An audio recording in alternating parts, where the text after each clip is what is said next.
ക്രിസ്തേശുവിൻ്റെ നാമത്തിൽ എല്ലാവർക്കും സ്നേഹവന്ദനങ്ങളെ അറിയിക്കുന്നു. എക്യുപ്പ് അപ്പോളജറ്റിക്സിൻ്റെ മറ്റൊരു എപ്പിസോഡിലേക്ക് എല്ലാവർക്കും സ്വാഗതം. കഴിഞ്ഞ ദിവസം നമ്മൾ ഒരു ഡിബേറ്റ് ചെയ്തിരുന്നു. ക്ലബ് ഹൗസിലെ ഒരു മുസ്ലിം സഹോദരനുമായിട്ട് ഒരു ഡിബേറ്റ് ചെയ്തിരുന്നു. അത് നമ്മൾ പബ്ലിഷ് ചെയ്തിട്ടുണ്ട്.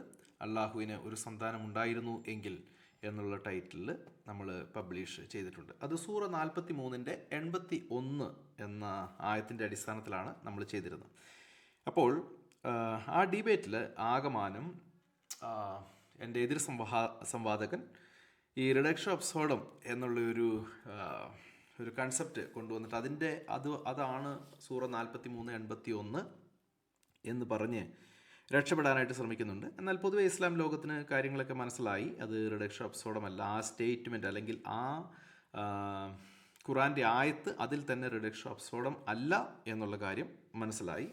എന്തായാലും ഞാൻ അതിൻ്റെ വിശദാംശങ്ങളിലോട്ട് പോകുന്നില്ല. അപ്പോൾ ഇന്ന് അതിൻ്റെ ഒരു അവലോകന ഭാഗമാണ് ഇന്ന് നമ്മൾ ചെയ്യുന്നത്. റിഡക്ഷോ ആഡ് അബ്സോർഡം എന്നുള്ളത് ആണോ സൂറ 43 81 ഇതൊരു വിശകലന ഭാഗമാണ് നമ്മൾ ഇന്ന് ചെയ്യാനായിട്ട് പോകുന്നത്. അതുകൊണ്ട് ഞാൻ കൂടുതൽ ഇൻട്രൊഡക്ഷൻ ഒന്നും തന്നെ പറയാതെ ഞങ്ങൾ ഇതിൻ്റെ ഒരു വിശകലനം ക്ലബ് ഹൗസിൽ ചെയ്തിട്ടുണ്ട്. അതിൻ്റെ ഓഡിയോയാണ് ഇന്ന് നമ്മൾ പുറത്ത് വിടുന്നത്. അപ്പോൾ എല്ലാവർക്കും ഒരിക്കൽ കൂടെ സ്വാഗതം. Thank you. അപ്പോൾ നമ്മൾ ഇവിടെ ഡിബേറ്റിൻ്റെ ചെറിയൊരു അവലോകനം ആണ്, ചെറിയല്ല, ഒരു ഡീറ്റെയിൽഡ് അവലോകനമാണ് നടത്താൻ പോകുന്നത് കിബ്രോ. അപ്പം ഇന്ന് രാവിലെ നമ്മൾ ഒരു റൂം ഇട്ടിട്ടുണ്ടായിരുന്നു.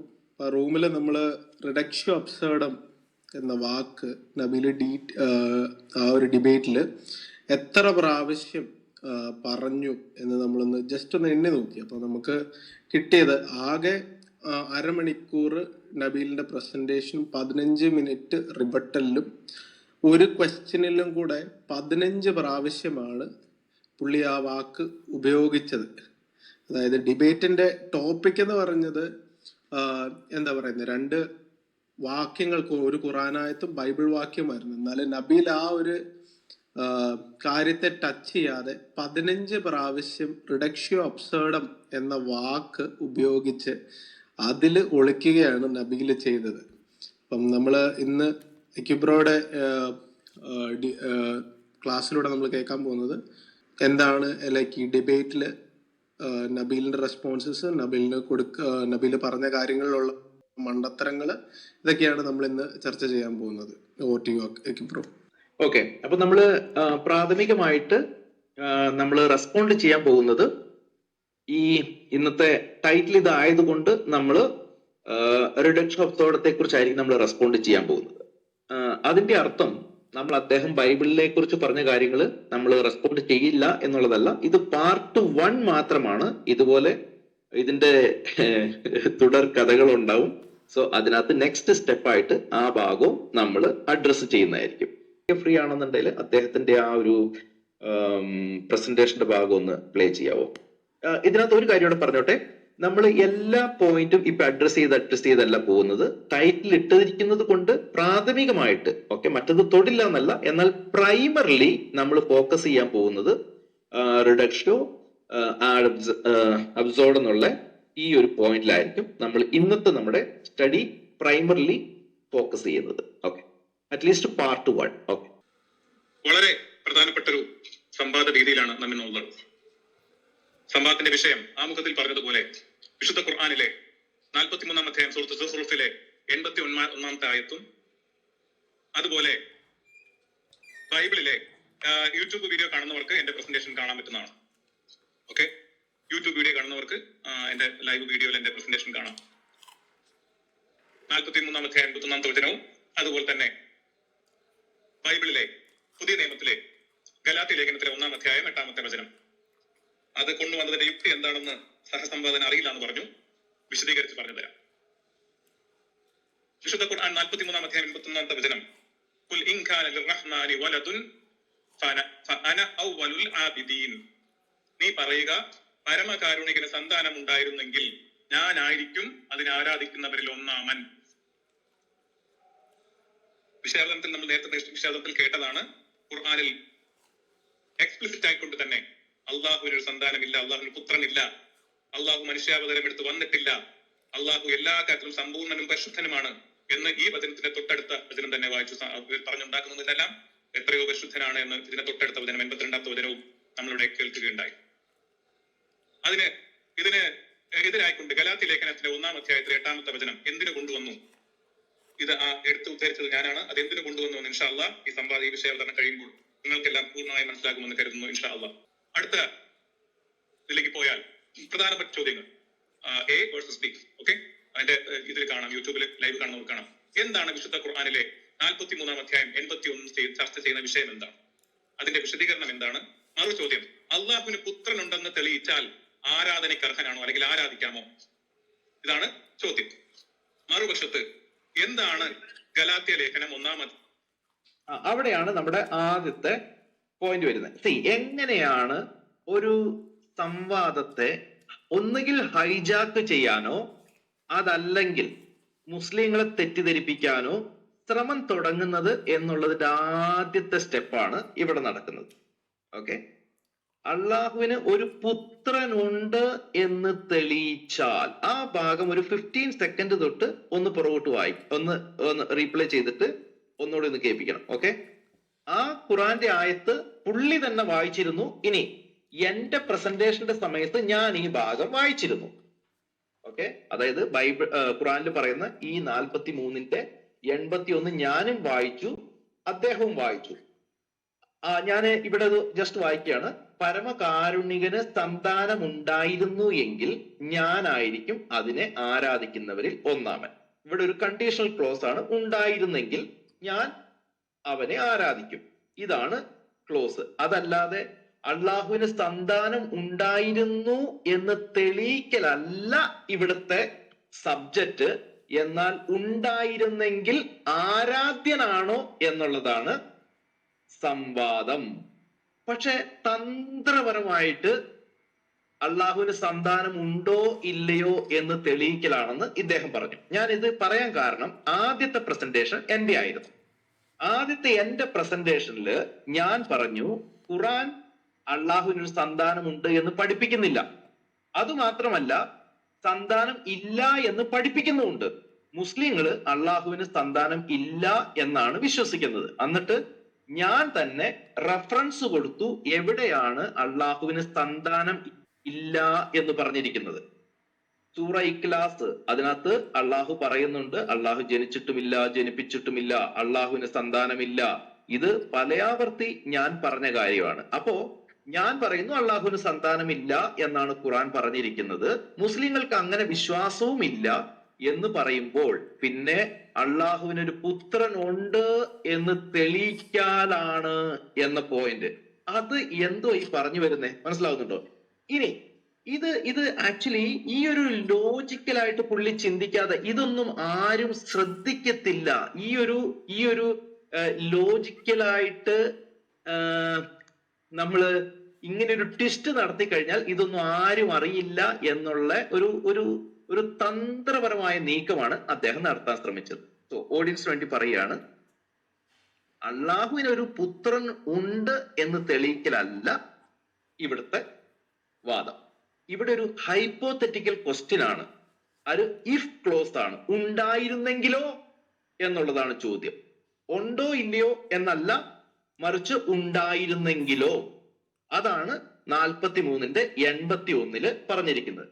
നീ പറയുക പരമകാരുണികന് സന്താനം ഉണ്ടായിരുന്നെങ്കിൽ ഞാനായിരിക്കും അതിനെ ആരാധിക്കുന്നവരിൽ ഒന്നാമൻ. ഓക്കെ, ഇനി ഒന്നോടെ പ്ലേ ചെയ്തു. 43-ാം അധ്യായം 81 ചർച്ച ചെയ്യുന്ന വിഷയം എന്താണ്?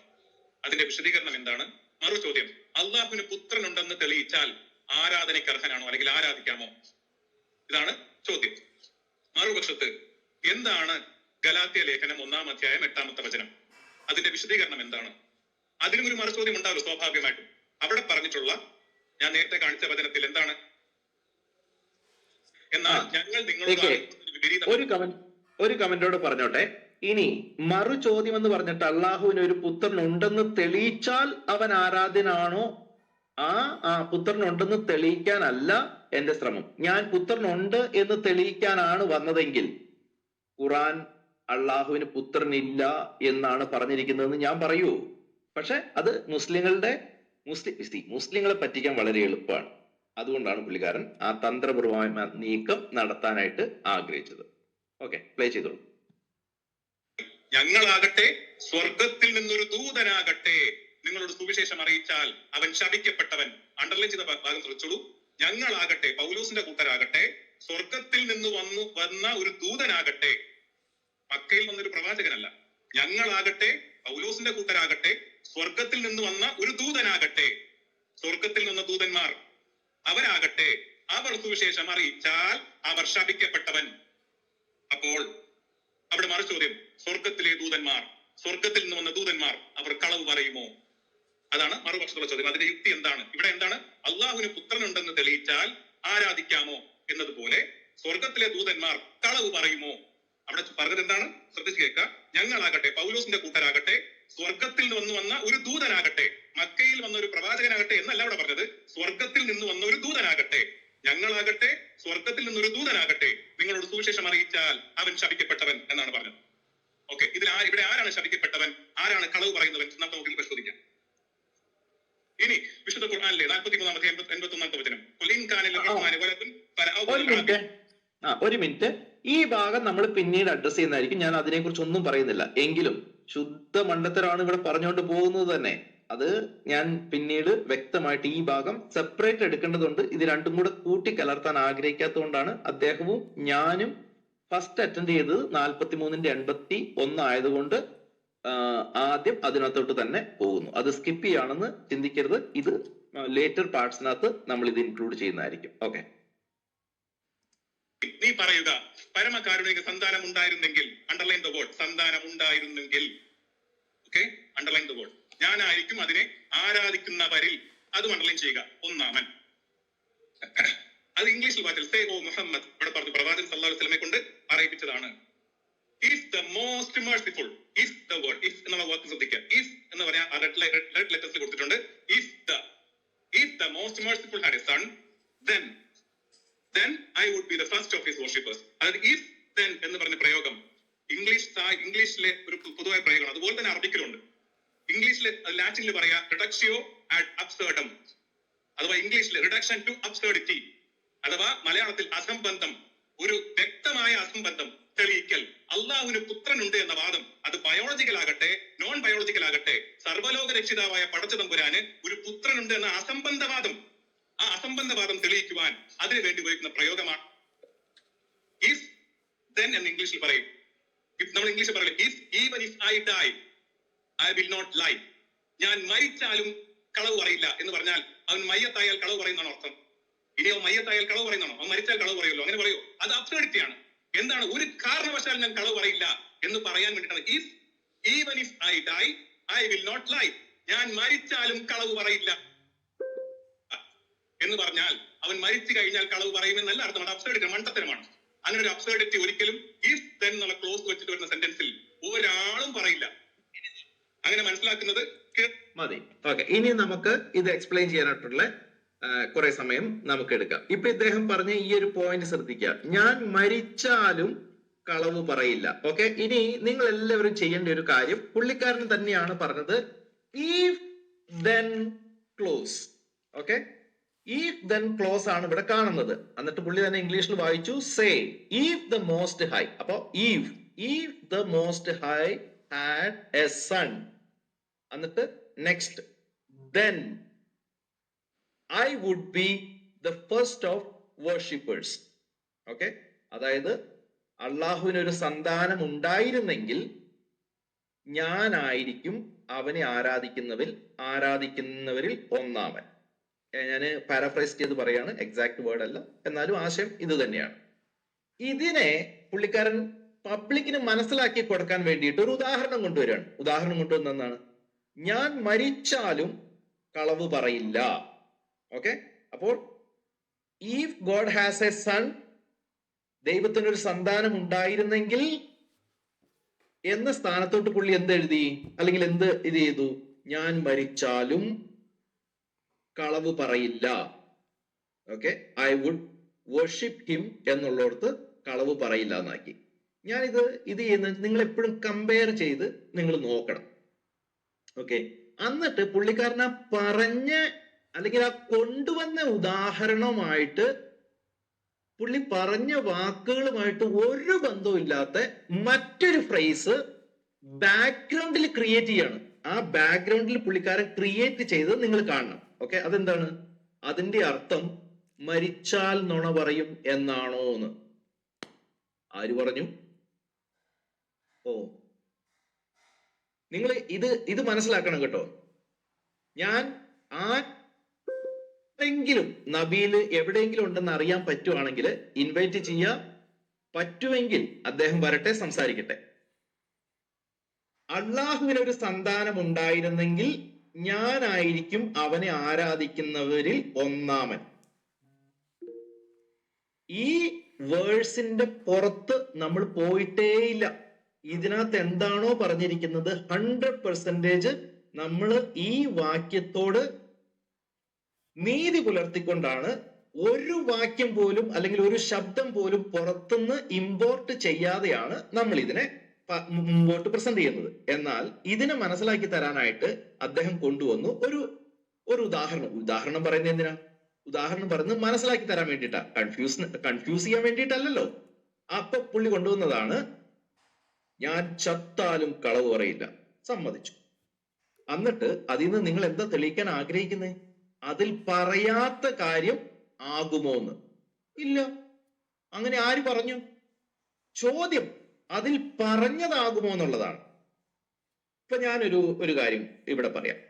ചത്താലും ഞാൻ കളവ് പറയില്ല.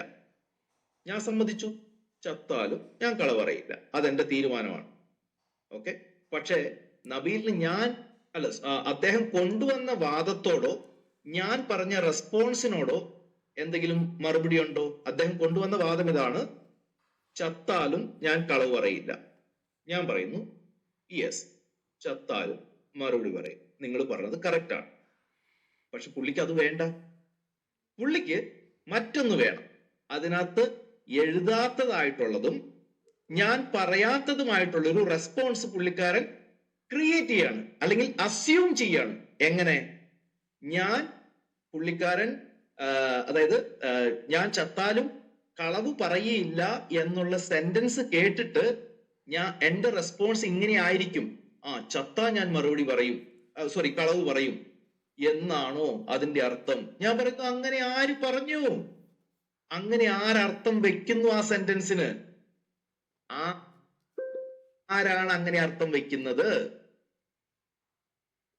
അപ്പൊ ഇത് പ്രശ്നം എന്താന്ന് വെച്ചാൽ, അല്ലെങ്കിൽ നിങ്ങൾ പറ ആരാണ് അങ്ങനെ അർത്ഥം വെച്ച വ്യക്തി? നിങ്ങളുടെ മുസ്ലിം റൂമുകളിലൊക്കെ ഇങ്ങനെയാണോ ഒരു ഉദാഹരണം ചത്താലും ഞാൻ കളവ് പറയില്ല എന്ന് പറഞ്ഞു കഴിഞ്ഞാൽ അതിന്റെ അർത്ഥം വെച്ച് അതിന്റെ അർത്ഥം നിങ്ങൾ മനസ്സിലാക്കുന്നത് ചത്തു കഴിഞ്ഞാൽ ഞാൻ കളവ് പറയുന്നതാണോ നിങ്ങൾ മനസ്സിലാക്കുന്നത്? അങ്ങനെയല്ലല്ലോ. അതിനകത്ത് എന്താണോ എഴുതിയിരിക്കുന്നത് അങ്ങനെ തന്നെയല്ലേ മനസ്സിലാക്കുന്നേ? അങ്ങനെ തന്നെയാണ് മനസ്സിലാക്കുന്നത്. അങ്ങനെയാണെങ്കിൽ ഇതിൽ എങ്ങനെയാണോ എഴുതിയിരിക്കുന്നത് അങ്ങനെ മനസ്സിലാക്കുക. ഇതിനകത്ത് എന്താ എഴുതിയിരിക്കുന്നത്? ഇതിനകത്ത് എഴുതിയിരിക്കുന്നത് അള്ളാഹുവിന് ഒരു സന്താനം ഉണ്ടായിരുന്നെങ്കിൽ അവൻ ആരാധ്യനാണ്. അങ്ങനെ അങ്ങ് മനസ്സിലാക്കുക. ഓക്കെ, ഇത് ഞാനിപ്പോ ഉദാഹരണത്തെ കുറിച്ച് ഒരു കാര്യം പറഞ്ഞു. ഇനി ഇദ്ദേഹം കൊണ്ടുവന്ന വാദമാണ്. ഇനി ഞാൻ ചെറിയൊരു ക്ലാസ്സിലേക്ക് പോവുകയാണ്. കാരണം വെച്ച് കഴിഞ്ഞാൽ ഇദ്ദേഹമായിട്ട് സംസാരിക്കുന്ന സമയത്ത് 15 പ്രാവശ്യം അല്ലേ പറഞ്ഞത്? ഇന്നലെ നമ്മൾ എണ്ണിയത് 15 പ്രാവശ്യം ഇദ്ദേഹം എണ്ണിയിട്ട് പല പ്രാവശ്യം പറഞ്ഞു എക്യുപ്പ് അതിൽ തൊടുന്നില്ല, എക്യുപ്പ് ആദ്യമായിട്ടായിരിക്കും കേൾക്കുന്നത്, എക്യുപ്പ് ഇപ്പതേ നോക്കാൻ തുടങ്ങിയിട്ടുണ്ട്, എക്യുപ്പിനും മനസ്സിലായി തുടങ്ങിയിട്ടുണ്ട് ഈ റിഡക്ഷൻ അബ്സേർഡും എന്താണ് എന്നുള്ളത്. അത് പുള്ളി പറച്ചിൽ നിർത്തിയത് പുള്ളിയുടെ എന്താ പറയുക, അണ്ണാക്കിൽ എന്റെ നോട്ടിന്റെ DP ഇട്ട് കാണിച്ചു കൊടുത്തപ്പോഴാണ് പുള്ളിക്കാരൻ ആ പറച്ചിൽ അങ്ങ് നിർത്തിയത്, സത്യം പറഞ്ഞു കഴിഞ്ഞാൽ. ഇനി എന്റെ വിഷയം റിഡക്ഷൻ അബ്സേർഡത്തിന്റെ ഡെഫിനിഷനോ ഇതൊന്നുമല്ല. അത് ഞാൻ അന്നേരം തന്നെ പുള്ളിക്കാരനോട് പറഞ്ഞു. അതിന്റെ ഡെഫിനേഷനും അതിന്റെ ഡീറ്റെയിലും കാര്യങ്ങളും ഞാൻ വേണമെങ്കിൽ വേറെ സമയത്ത് പറഞ്ഞു തരാം. അത് അദ്ദേഹത്തോട് ഞാൻ പ്രോമിസ് ചെയ്താണ്.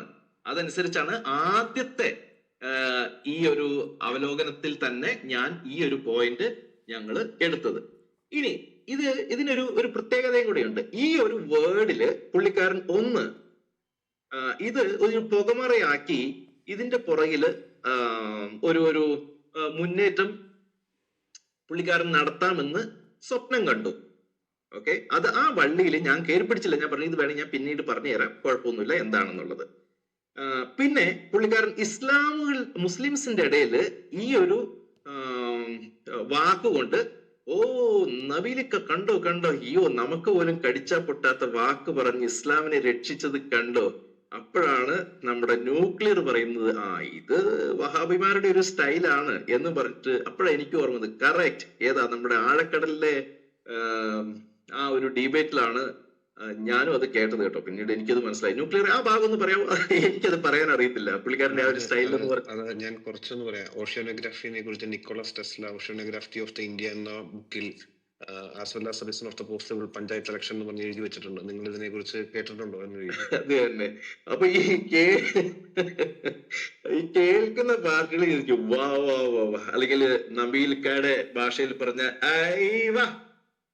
ഇത് പുറത്തു വരും. ഇത് പറയിപ്പിക്കാനാണ് എല്ലാരും ഇത് കേൾക്കുന്ന ക്രിസ്ത്യാനികൾ പറയും ഇവൻ എന്ത് തേങ്ങയാണ് ഈ പറയണേന്ന് പറയും. പക്ഷെ നമ്മുടെ റസാഖ് ഷാ ടീമുകൾ പറയും നബീലിക്കൊക്കെ എന്തോ പോയിന്റ് ഉണ്ടട്ടോ, അങ്ങനെ പറയും. അതെ അതെ അതെ. അപ്പൊ അതുകൊണ്ട് നമ്മൾ ഇനി വിശദമായിട്ട് ഇത് നോക്കുകയാണ്. ഈ ബേസിക്കലി ഞാനിങ്ങനെ ഫിലോസഫിക്കൽ ഡീറ്റെയിൽ ആയിട്ട് അങ്ങനെ പഠിച്ചിട്ടുള്ള വ്യക്തിയൊന്നുമല്ല. തിയോളജിക്കലി കുറച്ച് കാര്യങ്ങളൊക്കെ അറിയാം. ഈ 1-2 വർഷങ്ങൾ ഞാൻ ക്ലബ് ഹൗസിൽ വരുന്ന സമയത്ത് ബേസിക്കലി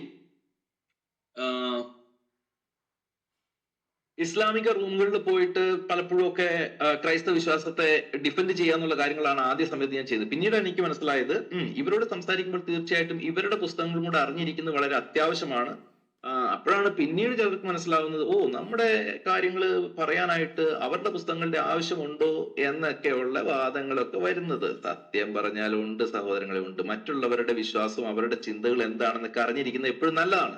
അപ്പൊ അവരോട് സംസാരിക്കുമ്പോൾ അവരുടെ പോയിന്റ് ഓഫ് വ്യൂവിൽ നിന്ന് നമുക്ക് മനസ്സിലാക്കി കൊടുക്കാനായിട്ട് പറ്റും. ഓക്കെ, എനിവേ അത് മറ്റൊരു വിഷയമാണ്. അപ്പൊ എന്താണ് റിഡക്ഷൻ അബ്സോർഡം? അതിന്റെ കുറെ ഭാഗങ്ങളൊക്കെ അദ്ദേഹം പറഞ്ഞു. അതുകൊണ്ട് ഞാൻ വളരെ ഡീറ്റെയിൽ ആയിട്ട് പോകുന്നില്ല. ഇതൊരു താർക്കിക ഒരു വേർഡ് അല്ലെങ്കിൽ ഒരു ഫോർമൽ വേർഡ് ആയിട്ട് നമുക്ക് ഇങ്ങനെ അതിനെ മനസ്സിലാക്കാം. അത് ഒരു അവകാശവാദം അല്ലെങ്കിൽ ഒരു പ്രൊപ്പോസിഷൻ. അതാണ് അദ്ദേഹം പറഞ്ഞത്. ഇഫ് എന്നുള്ള ക്ലോസ്, ഒരു പ്രൊപ്പോസിഷൻ, ഒരു അവകാശവാദം ഓക്കെ അവിടെ സ്ഥാപിക്കുകയാണ്, താൽക്കാലികമായിട്ട് അംഗീകരിക്കുകയാണ്. അതിൽ നിന്ന് അദ്ദേഹം ഇത് പറയുന്നുണ്ട്, അസാധ്യതയെ അല്ലെങ്കിൽ വിരുദ്ധതയെ അല്ലെങ്കിൽ അസംബന്ധമായ, അദ്ദേഹം ആ വേർഡ് യൂസ് ചെയ്യുന്നുണ്ട്, അസംബന്ധമായ ഒരു കാര്യം ഫലം ഉളവാകുന്നു എന്ന് തെളിയിക്കുന്നു. എന്താണ്? ഒരു സ്റ്റേറ്റ്മെന്റിൽ നിന്ന് അസാധ്യമായ ഒരു കാര്യം റിസൾട്ട് ആയിട്ട് വരുന്നു അല്ലെങ്കിൽ ഉളവാകുന്നു, വിരുദ്ധത ഉളവാകുന്നു, അസാധ്യത ഉളവാകുന്നു, അല്ലെങ്കിൽ അസംബന്ധമായ ഫലം ഉളവാകുന്നു എന്ന് തെളിയിക്കുക. ഓക്കെ, അതായത് ഒരു വാദം ശരിയാണ് അല്ലെങ്കിൽ താൽക്കാലികമായി അംഗീകരിച്ചുകൊണ്ട്. നമ്മൾ എപ്പോഴും പറയുന്ന ഒരു കാര്യമുണ്ട്, for the agree for the sake of argument. Okay, നിങ്ങൾ പറഞ്ഞ കാര്യം ഈ ഒരു കോൺവെർസേഷന് വേണ്ടിയിട്ട് ഞാൻ അംഗീകരിച്ചു വരുന്നു, അല്ലെങ്കിൽ തൽക്കാലം അംഗീകരിച്ചിരുന്നു എന്ന് നമ്മൾ പലപ്പോഴും പറയാറുണ്ട്. ഓക്കെ, അല്ലെങ്കിൽ അങ്ങനെയാണ് എന്ന് വയ്ക്കുക എന്നൊക്കെ പറയുന്നത്. അതിനെയാണ് ബേസിക്കലി നമ്മൾ ഈ ഒരു കാര്യം പറയുന്നത്. ഓക്കെ, ഒരു അവകാശവാദം താൽക്കാലികമായിട്ട് നമ്മൾ അംഗീകരിക്കുന്നു. എന്തിനു വേണ്ടിയിട്ട്? ആ അംഗീകരിച്ച ഭാഗത്ത് നിന്ന് അതിന്റെ വിരുദ്ധതയും അസാധ്യതയോ അല്ലെങ്കിൽ അദ്ദേഹം തന്നെ പറഞ്ഞതുപോലെ അസംബന്ധമായ ഒരു ഫലം ഉണ്ടാകുന്നു എന്ന് തെളിയിക്കാൻ വേണ്ടിയിട്ട്. ഓക്കെ, ഒരു ഉദാഹരണം, ഫോർ എക്സാമ്പിൾ, ഇപ്പോ പി എന്നുള്ള ഒരു അവകാശവാദം അല്ലെങ്കിൽ എക്സ് എന്ന ഒരു അവകാശവാദം നമ്മൾ സ്വീകരിക്കുകയാണ്. ഓക്കെ, പി എന്ന ഒരു അവകാശവാദം നമ്മൾ ആർഗ്യുമെന്റിന്റെ സേക്കിൽ സ്വീകരിക്കുകയാണ്. എന്നിട്ട് പറയാണ് പി എന്ന് പറയുന്നത് അല്ലെങ്കിൽ എക്സ് എന്ന് പറയുന്നത് ക്യൂ എന്ന ഫലം കാണിക്കുന്നുണ്ട്. ഇനി ഈ ക്യൂ അല്ലെങ്കിൽ ഈ റിസൾട്ട് കിട്ടിയത് ക്യൂ എന്ന ഫലമോ അത് അസംബന്ധമാണ് അല്ലെങ്കിൽ അത് വിരോധാഭാസമാണ്. അപ്പൊ പിയിൽ നിന്ന് കിട്ടിയ എക്സ് എന്ന ഫലം അല്ലെങ്കിൽ ക്യൂ എന്ന ഫലം അത് വിരോധാഭാസമാണ് എന്നുള്ളത് കൊണ്ട് പി തെറ്റാണ്. ഇതാണ് ബേസിക്കലി നടക്കേണ്ട കാര്യം. ഇപ്പോ ഒരു ഉദാഹരണം, ഇത് ഈ ഉദാഹരണം ക്ലബ് ഹൗസിൽ ഞാൻ പല റൂമുകളിലും കേട്ടിട്ടുണ്ട് കേട്ടോ. പ്രത്യേകിച്ച് നമ്മള് ഈ അഗ്നോസ്റ്റിക് ഏത്തിസ്റ്റുകളുടെ റൂമിൽ ഫിലോസഫി ഒക്കെ സംസാരിക്കുന്നിടത്ത് പല സ്ഥലങ്ങളിലും ഞാൻ ഈ ഉദാഹരണം ഞാൻ കേട്ടിട്ടുണ്ട്. ഇങ്ങനെയാണ് എല്ലാ മനുഷ്യരും ഇമ്മോർട്ടലാണ്, അല്ലെങ്കിൽ മരണമില്ലാത്തവരാണ്. ഓക്കെ, എല്ലാ മനുഷ്യരും മരണമില്ലാത്തവരാണ്. എന്നിട്ട് പറയാണ് സോക്രട്ടീസ് മനുഷ്യനായിരുന്നു പക്ഷെ മരിച്ചു. എങ്ങനെയുണ്ട്? അപ്പോ സ്റ്റേറ്റ്മെന്റ് കോൺട്രാഡിക്റ്റ് ആയി. എന്താണ്? എല്ലാ മനുഷ്യരും മരണമില്ലാത്തവരാണ്. ഇനി സോക്രട്ടീസ് എന്ന് പറഞ്ഞ മനുഷ്യൻ എന്ന വ്യക്തി മനുഷ്യനായിരുന്നു പക്ഷെ അവൻ മരിച്ചു. അപ്പോ ഏത് വ്യക്തിയും ചോദിക്കും അതെങ്ങനെ സംഭവിക്കും?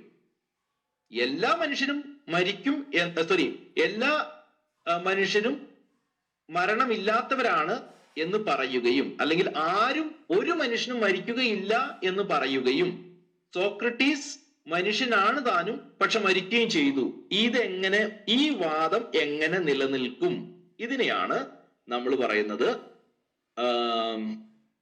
ഈ റിഡക്ഷൻ അബ്സോർഡത്തിൽ നിന്ന് നമ്മൾ പുറത്തു കൊണ്ടുവരാൻ ആഗ്രഹിക്കുന്ന ഒരു രീതി. ഓക്കെ, വിരുദ്ധത എന്താണ് ഇതിനകത്ത് വിരുദ്ധത എല്ലാ മനുഷ്യരും മരണമില്ലാത്തവരാണ്. ഈ വാദവും സോക്രട്ടീസ് മരിച്ചു എന്ന വാദവും ഇത് രണ്ടും കൂടെ ചേർന്ന് പോകുന്നില്ല. ഇതാണ് ഇവിടുത്തെ വിരുദ്ധത. അപ്പൊ ഈ വിരുദ്ധത നമ്മൾ പുറത്തു കൊണ്ടുവരുമ്പോൾ നമ്മളുടെ മുമ്പിലുള്ളവർക്ക് കാര്യങ്ങൾ പിടികിട്ടി.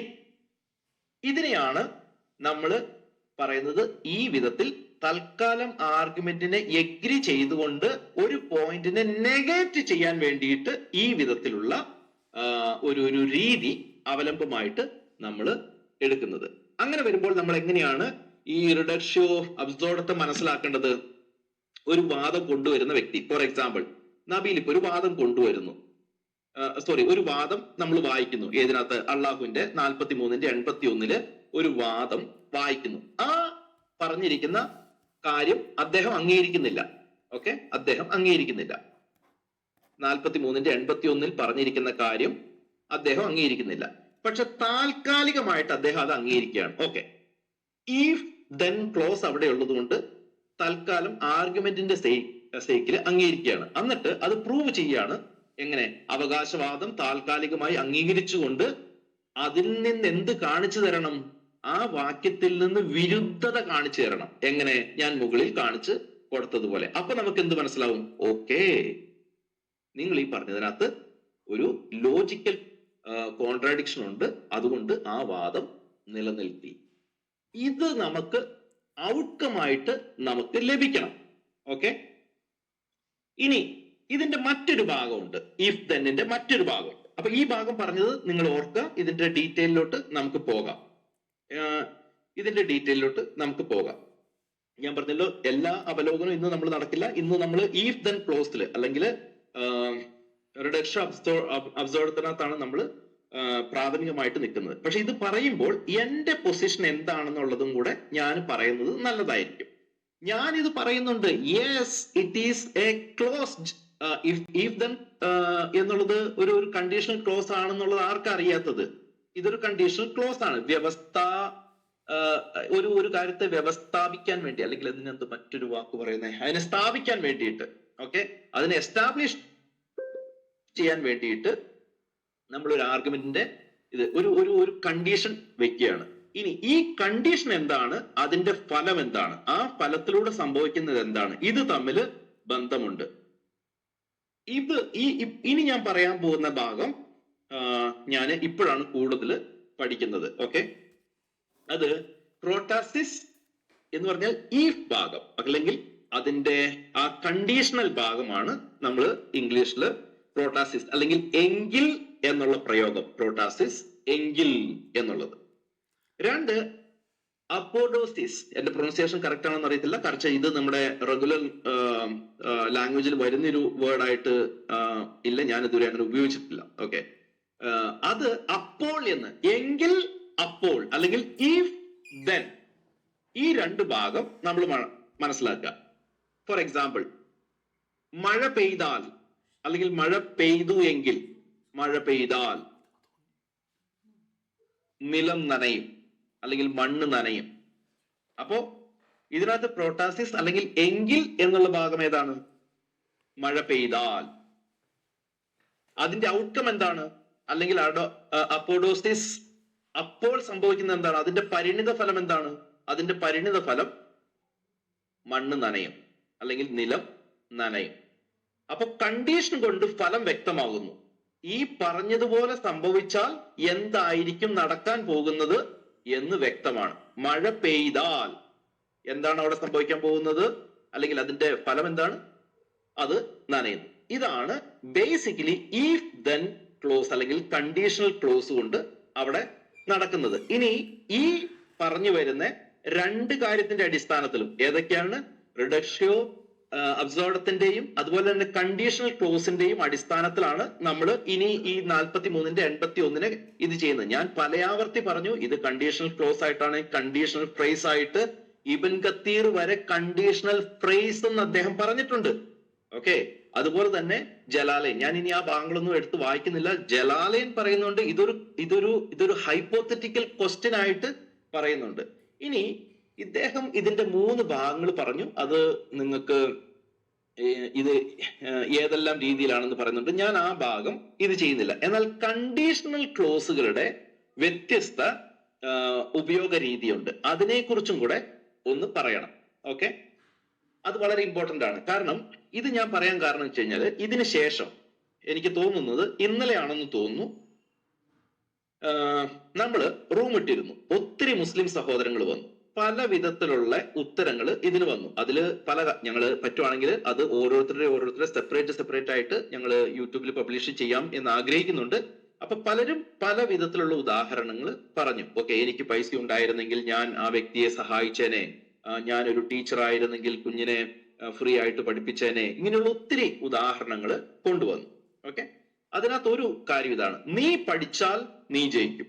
ഇപ്പൊ ഞാൻ പറയാണ്, ജെറോം അല്ലെങ്കിൽ സെബാസ്റ്റ്യൻ പഠിച്ചാൽ നിങ്ങൾ ജയിക്കും. അപ്പൊ അവിടെയും ഇഫ് ദെൻ എന്നുള്ളതാണ്. If you study then you will pass, you will get through എന്നതാണെങ്കിൽ നമുക്ക് പറയാം, നീ പഠിച്ചാൽ നീ ജയിക്കും. ഇതൊരു കണ്ടീഷണൽ ക്ലോസ് ആണ്. പക്ഷെ ഇതൊരു തുറന്ന റിയൽ ആയിട്ടുള്ള ഓപ്പൺ കണ്ടീഷണൽ ക്ലോസ് അല്ലെങ്കിൽ ഒരു തുറന്ന വ്യവസ്ഥ എന്ന് വേണമെങ്കിൽ നമുക്ക് പറയാം. പഠിച്ചാൽ ജയിക്കും, പഠിച്ചില്ലെങ്കിൽ തോൽക്കും എന്നുള്ള ആ ഒരു അർത്ഥത്തിൽ.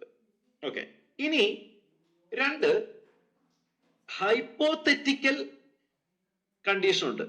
ഇത് ഈ ഹൈപ്പോത്തറ്റിക്കൽ എന്നുള്ള ഈ ശബ്ദം ജലാലയന്റെ തഫ്സീറിലും ബ്രാക്കറ്റിൽ എഴുതി വെച്ചിട്ടുണ്ട് കേട്ടോ.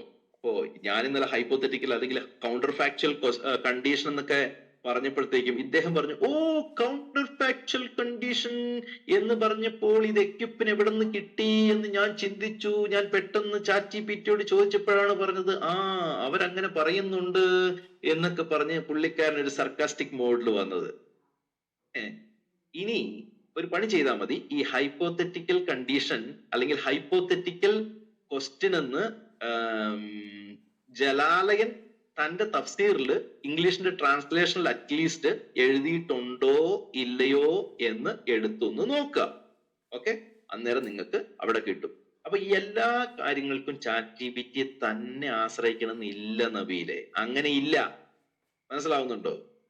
വെറുതെ നിങ്ങൾ ChatGPT കുറ്റം പറഞ്ഞ് ഒരു രക്ഷയില്ല. ഓക്കെ, അപ്പൊ അങ്ങനെ ഹൈപ്പോത്തറ്റിക്കൽ ക്വസ്റ്റ്യൻ ഉണ്ട്. അതാണ് ഇങ്ങനെ. ഇപ്പൊ ഞാനൊരു ദരിദ്രനായ ഒരു വ്യക്തിയാന്നിരിക്കുക. ഓക്കെ, ഞാനൊരു ദരിദ്രനായ വ്യക്തിയാണ്. പക്ഷെ ഞാൻ പറയുകയാണ്, ഞാൻ ധനികനായിരുന്നു എങ്കിൽ ഞാൻ ലോകം ചുറ്റുമായിരുന്നു. ഓക്കെ, ഞാനിപ്പോ ധനികനാണോ? അല്ല, ഞാൻ ദരിദ്രനാണ്. പക്ഷെ ഞാൻ ഒരു സ്റ്റേറ്റ്മെന്റ് ഇറക്കുകയാണ്, ഞാൻ ധനികനായിരുന്നു എങ്കിൽ ലോകം ചുറ്റുമായിരുന്നു. ഈ കണ്ടീഷണൽ ക്ലോസും ആദ്യം പറഞ്ഞത് പഠിച്ചാൽ നീ ജയിക്കും എന്നുള്ളതും രണ്ടും വ്യത്യാസമുണ്ട്. ചെറിയ വ്യത്യാസമുള്ളൂ. ഇതൊന്നും നമുക്ക് പ്രഥമ ദൃഷ്ടി മനസ്സിലാക്കിക്കൊള്ളണമെന്നില്ല. ഒന്ന് പഠിച്ചാൽ നീ ജയിക്കും, ഞാൻ ധനികനായിരുന്നാൽ ലോകം ചുറ്റുമായിരുന്നു. ഇത് തമ്മിൽ വ്യത്യാസം എന്താണെന്ന് വെച്ച് കഴിഞ്ഞാൽ, ഒന്ന് ഓപ്പൺ കണ്ടീഷൻ ആണ്, മറ്റ് യാഥാർത്ഥ്യത്തിന് വിരുദ്ധമായിട്ടുള്ള കണ്ടീഷനാണ്. എന്ന് പറഞ്ഞു കഴിഞ്ഞാൽ, ഇപ്പോൾ ഞാൻ ധനികനല്ല, ഇപ്പോൾ ഞാൻ ദരിദ്രനാണ്. പക്ഷെ എന്റെ മനസ്സിലെ ആഗ്രഹം ഞാൻ പറയുകയാണ്, എന്റെ മനസ്സിലെ ആഗ്രഹം എന്താണ്? ഞാൻ ധനികനായിരുന്നു. അവിടെ അവിടെ റിഡക്ഷൻ ഇല്ല. അത് ആ ഒരു പോയിന്റിലേക്കാണ് ഞാൻ വരുന്നത്. ഞാൻ ധനികനായിരുന്നു എങ്കിൽ ഞാൻ ലോകം ചുറ്റുമായിരുന്നു. പക്ഷെ ഇതിനകത്ത് എന്തെങ്കിലും കോൺട്രാഡിക്ഷൻ ഉണ്ടോ? ഇതിനകത്ത് എന്തെങ്കിലും ഇമ്പോസിബിലിറ്റി ഉണ്ടോ? ഇതിനകത്തെങ്കിലും അസാധ്യതയുണ്ടോ? ഇതിനകത്ത് എന്തെങ്കിലും അസംബന്ധമുണ്ടോ? ഇതിനകത്ത് അസംബന്ധമില്ല, ഇതിനകത്ത് അസാധ്യതയില്ല, ഇതിനകത്ത് വിരുദ്ധതയില്ല, അല്ലെങ്കിൽ റിഡക്ഷൻ ഇവിടെ വരുന്നില്ല. അതായത് ഈ പറഞ്ഞത് റിഡക്ഷൻ അബ്സോർഡത്തിന്റെ ഒരു ഉദാഹരണം അല്ല. ഞാനിപ്പോ ഉദാഹരണങ്ങളിലേക്ക് ഒന്നും ഞാൻ പോകുന്നില്ല കേട്ടോ. കാരണം വെച്ച് കഴിഞ്ഞാൽ ഇഷ്ടം പോലെ ഉദാഹരണം ഞാൻ തന്നെ അദ്ദേഹത്തിന് കൊടുത്തിരുന്നു, അദ്ദേഹവും കൊണ്ടുവന്നിരുന്നു. എനിക്ക് അതിനോടൊന്നും യാതൊരു കുഴപ്പമില്ല. ഇനി മറ്റൊരു കാര്യം, ഇതിന്റെ മൂന്നാമത്തെ കാര്യം, അസാധ്യ വ്യവസ്ഥ അല്ലെങ്കിൽ ഇമ്പോസിബിൾ കണ്ടീഷൻ എന്ന് പറയുന്ന ഒരു ഭാഗമുണ്ട്. അത് എല്ലാ അസാധ്യ വ്യവസ്ഥകളും ഇതിന്റെ ഒരു ഭാഗമായിട്ട് ഞാൻ പറയല്ല, എങ്കിൽ പോലും ചില ഒരു ഉദാഹരണം, അത് ഇപ്പോ അഗ്നി അല്ലെങ്കിൽ തീയ് തണുത്തതായിരുന്നെങ്കിൽ വെള്ളം മഞ്ഞാകുമായിരുന്നു. ഓക്കെ, ഇത് പറയാം, പക്ഷെ ഇത് നമുക്ക് വ്യക്തമായിട്ട് കാണാൻ പറ്റുന്നതോ അല്ലെന്നുണ്ടെങ്കിൽ ഇത് പോസിബിളോ ആയിട്ടുള്ള കാര്യമല്ല. അഗ്നിക്ക് തണുത്ത അവസ്ഥയിൽ ആയിരിക്കാൻ പറ്റില്ല. അഗ്നി എപ്പോഴും ചൂടായിരിക്കും, അല്ലെങ്കിൽ തീ പുറപ്പെടുവിക്കുന്നത് ചൂടാണ്, അതൊരിക്കലും തണുപ്പ് പുറപ്പെടുവിക്കുന്നില്ല. അപ്പോ അതിന്റെ രണ്ടാമത്തെ ഭാഗം, വെള്ളം മഞ്ഞാകുമായിരുന്നു, അത് പോസിബിൾ അല്ല. ഇതിനെയാണ് പറയുന്നത് അസാധ്യ വ്യവസ്ഥ എന്ന് പറയുന്നത്. ഓക്കെ, എന്നാൽ എല്ലാ വ്യവസ്ഥകളും ഇപ്പോ റിഡക്ഷോ അബ്സോർഡമാണോ? അല്ല. എന്നാൽ ഇത് തമ്മിലുള്ള ഇതിന്റെ ഈ നമ്മൾ പറയുന്ന ഓരോ സ്റ്റേറ്റ്മെന്റിന്റെ നേച്ചർ എന്താണെന്ന് നോക്കണം. അത് ആ പറയുന്നതിന്റെ ഉദ്ദേശം എന്താണെന്ന് നോക്കണം. ആ വേഴ്സിലുള്ള വിരുദ്ധത എന്താണെന്ന് നോക്കണം. അതിൽ നിന്ന് വരുന്ന ഔട്ട്കം എന്താണെന്ന് നോക്കണം. അല്ലെങ്കിൽ ആ സെന്റൻസിന്റെ എന്താ പറയുന്നേ, അതിന്റെ സ്റ്റേറ്റ് എന്താണ്, അതിന്റെ സ്റ്റാറ്റസ് എന്താണ് എന്ന് നോക്കണം. ഞാൻ പറയാം. ഇപ്പോ നമ്മൾ ഒരു സ്റ്റേറ്റ്മെന്റിനെ കുറിച്ച് പറയുമ്പോൾ കണ്ടീഷണൽ ക്ലോസ് ഒരു ഇഫ് ദെൻ എന്ന് പറഞ്ഞു കഴിഞ്ഞാൽ ഒരു ഗ്രാമാറ്റിക്കൽ ഒരു പ്രിപ്പോസിഷൻ ആയിട്ട് നമുക്ക് വേണമെന്നുണ്ടെങ്കിൽ ഇപ്പൊ ജനറൽ ആയിട്ട് നമുക്കത് എടുക്കാം. ഒരു ഗ്രാമറിന്റെ ഭാഗമായിട്ട് നമുക്കത് പറയാം. അതിൽ തന്നെ ഞാൻ പറഞ്ഞ ഉദാഹരണങ്ങൾ കാണാം.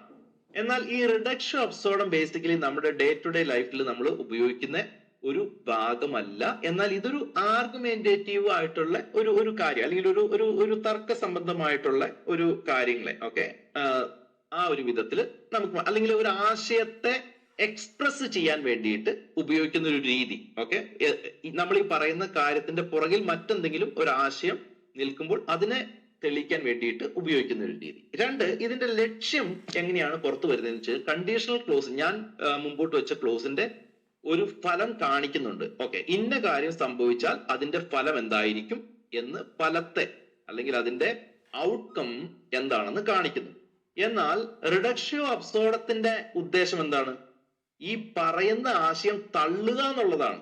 ഓക്കെ, അപ്പൊ തള്ളിക്കളയുക എന്നുള്ളതാണ് അതിന്റെ ആശയം, ആ ഒരു സെന്റൻസ് കൊണ്ട് ഉദ്ദേശിക്കുന്നത്. ഒന്ന് അതിന്റെ ഫലത്തെ കാണിക്കാൻ, എന്നാൽ മറ്റത് ആ പറയുന്ന ആശയം തള്ളിക്കളയാൻ വേണ്ടിയിട്ടാണ്. ഇത് രണ്ടും നേരിയ ഡിഫറൻസേ ചിലപ്പോൾ നമുക്ക് സെന്റൻസിൽ കാണാൻ പറ്റത്തുള്ളൂ. പക്ഷെ ഇതിന്റെ ഔട്ട്കം എന്ന് പറഞ്ഞു കഴിഞ്ഞാൽ രണ്ടും രണ്ടായിരിക്കും. ഒന്ന് നെഗേറ്റ് ചെയ്യുക എന്നുള്ള ഉദ്ദേശമാണ്. അദ്ദേഹം നെഗേറ്റ് ചെയ്യുന്നു എന്ന് ഇന്നലെ പറയുന്നുണ്ട്. പക്ഷെ അദ്ദേഹത്തിന് തന്നെ മനസ്സിലാകുന്നില്ല പുള്ളിക്കാരൻ ഈ പറയുന്നതിന്റെ ഉദ്ദേശം എന്താണെന്നോ അതിലൂടെ സംഭവിക്കുന്ന എന്താണെന്ന് മനസ്സിലാവുന്നില്ല. ഒന്നിൽ സംഭവിക്കുന്നത് വിരുദ്ധത ആവശ്യമില്ല. അപ്പൊ കണ്ടീഷണൽ ക്ലോസിൽ വിരുദ്ധത ആവശ്യമില്ല. എന്നാൽ ശ്രദ്ധിക്കുക, ഈ പോയിന്റ് ആണ് ഏറ്റവും ശ്രദ്ധിക്കേണ്ടത്. റിഡക്ഷൻ അബ്സോർഡത്തിനകത്ത് വിരുദ്ധത നിർബന്ധമാണ്. വിരുദ്ധത ഒരു സെന്റൻസിൽ ഇല്ലെങ്കിൽ ആ സെന്റൻസ് റിഡക്ഷോ അബ്സോർഡം ആയിട്ട് വരില്ല. ഇത് ഞാൻ ഇന്നലെ എത്ര പ്രാവശ്യം അദ്ദേഹത്തോട് പറഞ്ഞിട്ടും കാര്യം അദ്ദേഹത്തിന് മനസ്സിലാവുന്നില്ല. നമ്മൾ നെഗേറ്റ് ചെയ്യാൻ വേണ്ടിയിട്ടാണ് ഒരു സെന്റൻസിനെ ഇത് റിഡക്ഷോ അബ്സോർഡം ആണ് എന്ന് പറയുന്നതെങ്കിൽ അതിൽ എന്ത് കാണണം? വിരുദ്ധത കണ്ടിരിക്കണം. വിരുദ്ധത അതിൽ നിന്ന് കാണിക്കാനായിട്ട് പറ്റുന്നില്ലെങ്കിൽ പിന്നെ ഇത് കണ്ടീഷണൽ ക്ലോസ് ആണ്. ഇനി വിരുദ്ധത വന്നാൽ എന്താവും? ഇത് റിഡക്ഷൻ അബ്സോർഡമായിട്ട് മാറും. എല്ലാവരും ശ്രദ്ധിക്കുക. നബീലെ പ്ലീസ് ദയവ് ചെയ്ത് നിങ്ങൾ ഇതിന്റെ റിപ്ലൈ കേൾക്കണം. നിങ്ങൾ ആരെങ്കിലൊക്കെ റെക്കോർഡ് ചെയ്ത് ഇത് അദ്ദേഹത്തിന് നിന്ന് കൊണ്ടു കൊടുക്കണം. ഓക്കെ, അപ്പൊ രണ്ട് ക്ലോസ് തമ്മിലുള്ള ഡിഫറൻസ് ഞാൻ പറയുകയാണ്. കണ്ടീഷണൽ ക്ലോസും അതുപോലെ തന്നെ ഇമ്പോസിബിൾ ക്ലോസിന്റെ ഡിഫറൻസ്, അല്ലെങ്കിൽ റിഡക്ഷൻ അബ്സോർഡത്തിന്റെ ക്ലോസിന്റെ ഡിഫറൻസ്.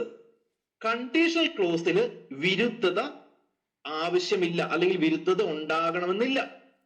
എന്നാൽ റിഡക്ഷൻ അബ്സോർഡത്തില് വിരുദ്ധത ആ സ്റ്റേറ്റ്മെന്റിൽ ആവശ്യമാണ്. സ്റ്റേറ്റ്മെന്റിന്റെ പുറത്ത് അവിടെയും ഇവിടെയും വല്ലതും ഉണ്ടെന്നുള്ളതല്ല. നമ്മൾ ഏതൊരു സ്റ്റേറ്റ്മെന്റ് ആണോ പറയുന്നത് ആ സ്റ്റേറ്റ്മെന്റിന്റെ ഉള്ളിൽ വിരുദ്ധത ആവശ്യമാണ്. അതുകൊണ്ട് എന്താണ് സംഭവിക്കുന്നത്? ഇപ്പൊ ഒരു കണ്ടീഷണൽ ക്ലോസ് ആണെങ്കിൽ ആ കണ്ടീഷണൽ ക്ലോസ് ശരിയുമാകാം തെറ്റുമാകാം. ഫോർ എക്സാമ്പിൾ, ഇപ്പോൾ പഠിച്ചാൽ ജയിക്കും എന്ന് പറഞ്ഞത് ഔട്ട്കം എന്താവും? തോറ്റു എന്നിരിക്കട്ടെ. കാരണം എന്തായിരിക്കും? പഠിച്ചില്ല. ജയിച്ചു എന്നിരിക്കട്ടെ, എന്താണ്? പഠിച്ചു. അപ്പൊ ആ സെന്റൻസിനകത്ത് എവിടെയും വിരുദ്ധത വരുന്നില്ല. അത് ടിക്കാണ് വരുന്നത്. യെസ് യെസ് എന്നുള്ളതാണ് വരുന്നത്. അതുപോലെ തന്നെയാണ് ഹൈപ്പോത്തറ്റിക്കൽ കണ്ടീഷനിലും. ഇപ്പോ ഞാൻ ധനികനായിരുന്നെങ്കിൽ ലോകം ചുറ്റിയേനെ. ഓക്കെ, ഇതിനകത്ത് വിരുദ്ധതയില്ല. ധനികനായിരുന്നെങ്കിൽ ഓക്കെ, എന്ത് സംഭവിച്ചേനെ? ലോകം ചുറ്റിയേനെ. ഇതിനകത്ത് എവിടെ വിരുദ്ധത വരുന്നില്ല. ഈ കാര്യം മനസ്സിലാക്കുക. ഇത് മനസ്സിലാക്കാതെ റിഡക്ഷൻ അബ്സോർഡം എന്നുള്ളൊരു വാക്ക് കണ്ട് ചെണ്ടയും കൊട്ടി ഇറങ്ങിക്കഴിഞ്ഞാൽ കൊന്ന സഹോദരങ്ങളെ ബുദ്ധിമുട്ടാവും. ഓക്കെ, ഇതൊക്കെ നമുക്കൊരു എന്താ പറയുന്നത്, സാധാരണ എല്ലാവർക്കും വളരെ ഈസി ആയിട്ട് മനസ്സിലാകുന്നൊന്നും ഞാൻ പറയുന്നില്ല എങ്കിൽ പോലും. ഇനി നമ്മൾ ഈ വാക്യത്തിലോട്ട് വരികയാണ്. 43ന്റെ 81 വരികയാണ്. അപ്പൊ ഇതുവരെ നമ്മൾ റിഡക്ഷൻ അബ്സോർഡം എന്താണെന്ന് നമ്മൾ കണ്ടു, കണ്ടീഷണൽ ക്ലോസ് എന്താണെന്ന് കണ്ടു, വളരെ ഡീറ്റെയിൽ ആയിട്ടുള്ള കാര്യങ്ങൾ സോ ഫാർ നമ്മൾ കണ്ടു. ഇനി എനിക്ക് പണി എളുപ്പമാണ്, കാരണം ഓൾറെഡി ഞാൻ പറഞ്ഞ കാര്യങ്ങൾ മാത്രമാണ് ഇതിനകത്തോട്ട് വരിക. ഇനി നമ്മൾ ഈ പറഞ്ഞ രീതികളെല്ലാം അനുസരിച്ച് ഈ 43ന്റെ 81 നമ്മൾ വിലയിരുത്താൻ പോവുകയാണ്. ഓക്കെ, 43ന്റെ 81 അതെന്താണ്? പറയുക പരമ അല്ലെങ്കിൽ കരുണാമയനായ, വേർഡ് എക്സാക്ട്ലി ഇങ്ങനെയാണ്. കാരുണികന് സന്താനം ഉണ്ടായിരുന്നു എങ്കിൽ ഞാനായിരിക്കും ആരാധിക്കുന്നവരിൽ ഒന്നാമൻ. ഓക്കെ, ഇനി ഇതിന്റെ ഒരു വ്യാകരണ ഘടന നമ്മൾ പറഞ്ഞതനുസരിച്ച് നമ്മൾ നോക്കാം. നമ്മൾ പറഞ്ഞ പോലെ പ്രോട്ടാസിസ്, അപ്പോഡോസിസ് ഞാൻ പറയണം, അപ്പോഡോസിസ് എന്ന് പറയാണ്. ഓക്കെ, സ്പെല്ലിംഗ് അങ്ങനെയാ കിടക്കുന്നത്, അപ്പോഡോസിസ്. ഓക്കെ, അതായത് ആദ്യം ഇഫ് ഭാഗം എന്താണ്? അല്ലെങ്കിൽ എങ്കിൽ എന്നുള്ള ഭാഗം ഏതാണ്? പ്രോട്ടാസിസ് എന്താണ്? അള്ളാഹുവിന് മകൻ ഉണ്ടായിരുന്നു എങ്കിൽ. ഫലം എന്തായിരിക്കും? അല്ലെങ്കിൽ അപ്പോഡോസിസ് എന്തായിരിക്കും? അതിന്റെ ഫലം എന്തായിരിക്കും? ഞാൻ ആരാധിക്കും. മകൻ ഉണ്ടായിരുന്നുവെങ്കിൽ ഞാൻ ആരാധിക്കും. ഓക്കെ, ഇനി ഈ സെന്റൻസിനകത്ത് പരസ്പര വിരുദ്ധത ഇല്ല. ഈ സെന്റൻസിൽ വിരുദ്ധത ഇല്ല. 2, ഈ സെന്റൻസിൽ അസംബന്ധമില്ല. 3, ഈ സെന്റൻസിൽ നിഷേധവുമില്ല. അപ്പോ ഈ 43ന്റെ 81 റിഡക്ഷോ അബ്സോർഡത്തിന്റെ കാറ്റഗറിയിൽ വരുന്ന വേഴ്സ് ആണോ? അല്ല എന്ന് ചുരുക്കം. കാരണം എന്താണ്? ഈ വേഴ്സിൽ വിരുദ്ധതയില്ല. ഈ വേഴ്സിന് പുറത്ത് വിരുദ്ധതയുണ്ടോ? ഉണ്ടാകുമായിരിക്കും. പക്ഷെ ഈ വേഴ്സ്, അതായത് ഇപ്പൊ സൂറ 43ന്റെ 81 വിരുദ്ധതയുണ്ടോ? ഇല്ല. ഈ വേഴ്സിന് വിരുദ്ധമായിട്ട് സൂറ ഇഖ്ലാസ് അല്ലെങ്കിൽ 112ന്റെ 1 പറയുന്നുണ്ടോ? 1 പറയുന്നുണ്ട്. അതും ഇതും കൂടെ നമ്മൾ ചേർത്ത് പഠിച്ചു കഴിഞ്ഞാൽ നമുക്ക് ഇങ്ങനെ പറയും, അള്ളാഹുവിന് ഒരു സന്താനമില്ല, അതുകൊണ്ട് മുഹമ്മദ് ആരാധിക്കുന്നില്ല. കറക്റ്റ്. പക്ഷേ അള്ളാഹുവിന് ഒരു സന്താനം ഉണ്ടായിരുന്നെങ്കിലോ എല്ലാ മുസ്ലിങ്ങളും പറയണം മുഹമ്മദ് ആരാധിച്ചേനെ. കാരണം ഈ സെന്റൻസിൽ ഒരു വിരുദ്ധതയില്ല. ഇവിടെ അവകാശവാദം ഈ സെന്റൻസിൽ അവകാശവാദത്തെ തള്ളുന്നില്ല. ഓക്കെ, അതിനാൽ മകനില്ല എന്ന നിഗമനവും വരുന്നില്ല. പിന്നെ എന്താ വരുന്നത്? 2 കാര്യങ്ങളെ വരുന്നുള്ളൂ. ഒന്ന്, അള്ളാഹുവിനൊരു മകൻ ഉണ്ടായിരുന്നെങ്കിൽ എന്ന ഇഫ് ഭാഗം, അല്ലെങ്കിൽ ഒരു ഹൈപ്പോത്തറ്റിക്കൽ ഒരു നമ്മൾ ആദ്യം പറഞ്ഞതുപോലെ ഒരു പാരഡോസിസ് എന്നല്ല ഞാൻ പറഞ്ഞു, പ്രോട്ടാസിസ്, പാരഡോസിസ്, ഞാൻ എന്നുള്ള ഭാഗം. ഈ വേർഡ്സ് നമ്മൾ റെഗുലർ ആയിട്ട് ഉപയോഗിക്കുന്ന പദങ്ങളല്ല, പ്രോട്ടാസിസും അതുപോലെ തന്നെ അപ്പോഡോസിസും. ഓക്കെ, ഇത് ഇഫ് ഭാഗത്തെ കുറിക്കുന്നതാണ്. അള്ളാഹുവിന് ഒരു മകൻ ഉണ്ടായിരുന്നെങ്കിൽ, അല്ലെങ്കിൽ അപ്പോഡോസിസ് എന്നുള്ളത് ഞാൻ ആരാധിക്കും എന്നുള്ള 2ാമത്തെ ഭാഗം. ഈ ഭാഗങ്ങൾ പരസ്പരം ഈ സെന്റൻസിൽ എവിടെയെങ്കിലും വിരുദ്ധതയുണ്ടോ? എവിടെയും ഇതിൽ വിരുദ്ധത ഇല്ല. അവകാശവാദം തള്ളുന്നില്ല, മകനില്ല എന്ന് പറയുന്നില്ല. ഓക്കെ, അതുകൊണ്ട് തന്നെ ഇതിന്ന് ഒന്നും റിഡക്ഷൻ ആകുന്നില്ല. ഇനി അഥവാ ഇത് റിഡക്ഷൻ ഇതിനകത്ത് ഉണ്ടായിരുന്നെങ്കിൽ, ഈ സെന്റൻസ്, ഇതൊരു ഉദാഹരണമായിട്ട് ഞാൻ പറയാണ് കേട്ടോ. ഈ വേഴ്സ് എങ്ങനെ വരണമായിരുന്നു? ഇപ്പൊ എന്റെ ഒരു സങ്കല്പത്തില് ഈ വേഴ്സ് ഒരു പക്ഷെ ഇങ്ങനെ വന്നേനെ: അള്ളാഹുവിന് ഒരു മകൻ ഉണ്ടെങ്കിൽ അവൻ ഒരുവനല്ല, പക്ഷെ അള്ളാഹു ഒരുവനാണ്, അതിനാൽ മകനില്ല, ഞാൻ ആരാധിക്കുകയില്ല. അങ്ങനെ വേണമെങ്കിൽ നമുക്ക് പറയാം. അപ്പോ ആ ഒരു വേഴ്സിന്ന് നമുക്ക് റിഡക്റ്റ് ചെയ്ത് തരാനായിട്ട് പറ്റും. നമ്മൾ ആദ്യം ഒരു സ്റ്റേറ്റ്മെന്റ് വെച്ചു. സ്റ്റേറ്റ്മെന്റ് എന്താണ്? അള്ളാഹുവിന് ഒരു മകൻ ഉണ്ടെങ്കിൽ എന്നുള്ള സ്റ്റേറ്റ്മെന്റ് വെച്ചു. എന്നിട്ട് അതിൽ നിന്ന് വിരുദ്ധത പറയാണ്: അള്ളാഹു ഒരുവനല്ല, പക്ഷെ അള്ളാഹു ഒരുവനാണ്. കണ്ടോ? അള്ളാഹുവിന് ഒരു മകൻ ഉണ്ടെങ്കിൽ അള്ളാഹു ഒരുവനല്ല, പക്ഷെ അള്ളാഹു ഒരുവനാണ്, അതിനാൽ മകനില്ല. കൺക്ലൂഷൻ വന്നത് കണ്ടോ? ഇതാണ് അവിടെ ഞാനിപ്പോൾ പറഞ്ഞതുപോലെയുള്ള ഒരു വിരുദ്ധതയോ അവകാശവാദം തള്ളുന്നതോ മകനില്ല എന്ന് എക്സ്പ്ലിസിറ്റ് ആയിട്ട് ആ വാക്യത്തിൽ പറയുന്നതോ കാര്യം ഇല്ല. അതുകൊണ്ട് തന്നെ 43ന്റെ 81 റിഡക്ഷൻ അബ്സോർഡത്തിനകത്തുള്ളതല്ല. ഇത് ഞാൻ വളരെ സിമ്പിൾ ആയിട്ട് പറഞ്ഞായിരുന്നു അദ്ദേഹം. ഇത് ഇമ്പോസിബിൾ ക്ലോസ് അല്ല, ഇത് കണ്ടീഷണൽ ക്ലോസ് ആണെന്ന് ആ സ്റ്റേറ്റ്മെന്റില്, ഡിബേറ്റില് ഞാൻ പലയാവർത്തി അദ്ദേഹം പറഞ്ഞു. അന്നേരം അതിന്റെ ഡെഫിനിഷൻ എക്യുപ്പ് അത് തൊടുന്നില്ല. എക്യുപ്പ് ഇപ്പോഴായിരിക്കും ഇത് കണ്ടത്, എക്യുപ്പിനത് ഇപ്പൊ പഠിക്കാൻ തുടങ്ങിയിട്ടുണ്ടാവും എന്നൊക്കെ പറഞ്ഞ് പുള്ളിക്കാരന് എന്റെ മുകളിലേക്ക് കുതിര കയറുന്നതിലായിരുന്നു. ഒരു പ്രാവശ്യം AK തയ്യാറാണെങ്കിൽ ഒന്ന് പറയാമോ? ഇവിടെ നിന്ന് തൊട്ട് വീണ്ടും ആ സെന്റൻസ് മാത്രം, അദ്ദേഹത്തിന്റെ സ്റ്റേറ്റ്മെന്റ് മാത്രം ഒന്ന് പ്ലേ ചെയ്തതിനു ശേഷം ബാക്കി ഭാഗം കൂടെ ഞാൻ പറയാം. അതിനുശേഷം കണ്ടിന്യൂ ചെയ്യും. ഓക്കെ, ഞാൻ പ്ലേ ചെയ്യുന്നത് കറക്റ്റ് ആണോ എന്ന് പറയണേ. എന്താണ് അസാധ്യം? അള്ളാഹുവിന് പുത്രൻ ഉണ്ടാകുക എന്നത് അസാധ്യമായ കാര്യമാണ്. സർവ്വലോക രക്ഷിതാവിന് ഒരു പുത്രൻ ഉണ്ടാവുക, സന്താനം ഉണ്ടാവുക എന്നത് അസംബന്ധമായ കാര്യമാണ്. അത് വാദം വെച്ചുകൊണ്ട് ഒരു വാദം തെളിയിക്കുകയാണ്. അതിനെയാണ് അൽ ഇസ്തിദ്ലാലു ബിഫർദിൽ മുഹാൽ അഥവാ reasoning by assuming the impossible. യൂട്യൂബിൽ നോക്കുന്നവർക്ക് എന്റെ സ്ക്രീനിൽ കൃത്യമായിട്ട് കാണാം. 2ാമത്തത് അശ്ശറത്തു അലാ സബീലിൽ ഫർദിൽ മുഹാൽ. എന്താണ് അശ്ശറത്തു അലാ സബീലിൽ അൽ ഫർദിൽ മുഹാൽ എന്ന് പറഞ്ഞാൽ എന്താണ്? Conditional phrasing by hypothesizing the impossible. ഇവിടെ ഹൈപ്പോത്തിക്കൽ കൂടെ പറഞ്ഞിരുന്നു.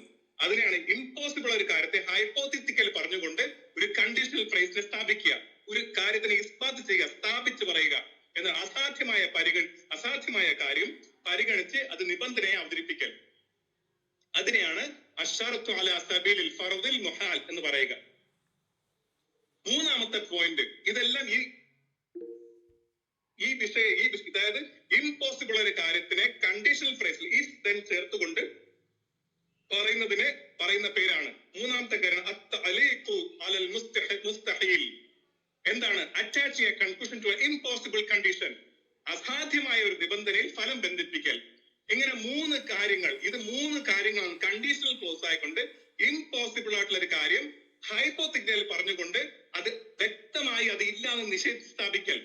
അതിനെയാണ് ഈ പറഞ്ഞ റിഡക്ഷിയോ അഡ് അബ്സേർഡം എന്ന ലാറ്റിനിലും റിഡക്ഷൻ ടു അബ്സേർഡിറ്റി എന്ന ഇംഗ്ലീഷിലും ഒരു പച്ചയായ അസംബന്ധത്തെ, അതിന്റെ വാദഗതിയുടെ വാദത്തെ മുനയൊടിക്കൽ. അതാണ് ഈ പറഞ്ഞ വിഷയത്തിൽ ഈ ആയത്തിൽ ഉപയോഗിച്ചിട്ടുള്ള ക്ലോസ് ഇഫ് ദെൻ. മതി. ഇനി ഖുർആനിൽ മറ്റു എക്സാമ്പിൾസ് ഉണ്ട് ഇതേപോലെ സമാനമായ രീതിയിൽ ഇഫ് ദെൻ ഉപയോഗിച്ചത്. വിശുദ്ധ ഖുർആനിലെ 21-ാം അധ്യായം. ഓക്കെ, ഒരു മിനിറ്റ്. ഈ 21-ാം അധ്യായത്തിലേക്ക് നമ്മൾ വരുമ്പോ അത് പ്ലേ ചെയ്താൽ മതി. ഇപ്പോ ഇദ്ദേഹം ഡെഫിനിഷൻ പറഞ്ഞത് ഓക്കെയാണ്, പക്ഷേ ഈ ഡെഫിനിഷന്റെ കാറ്റഗറിയിൽ ഇത് വരുന്നുണ്ടോ എന്ന് ചോദിച്ചു കഴിഞ്ഞാൽ വരുന്നില്ല.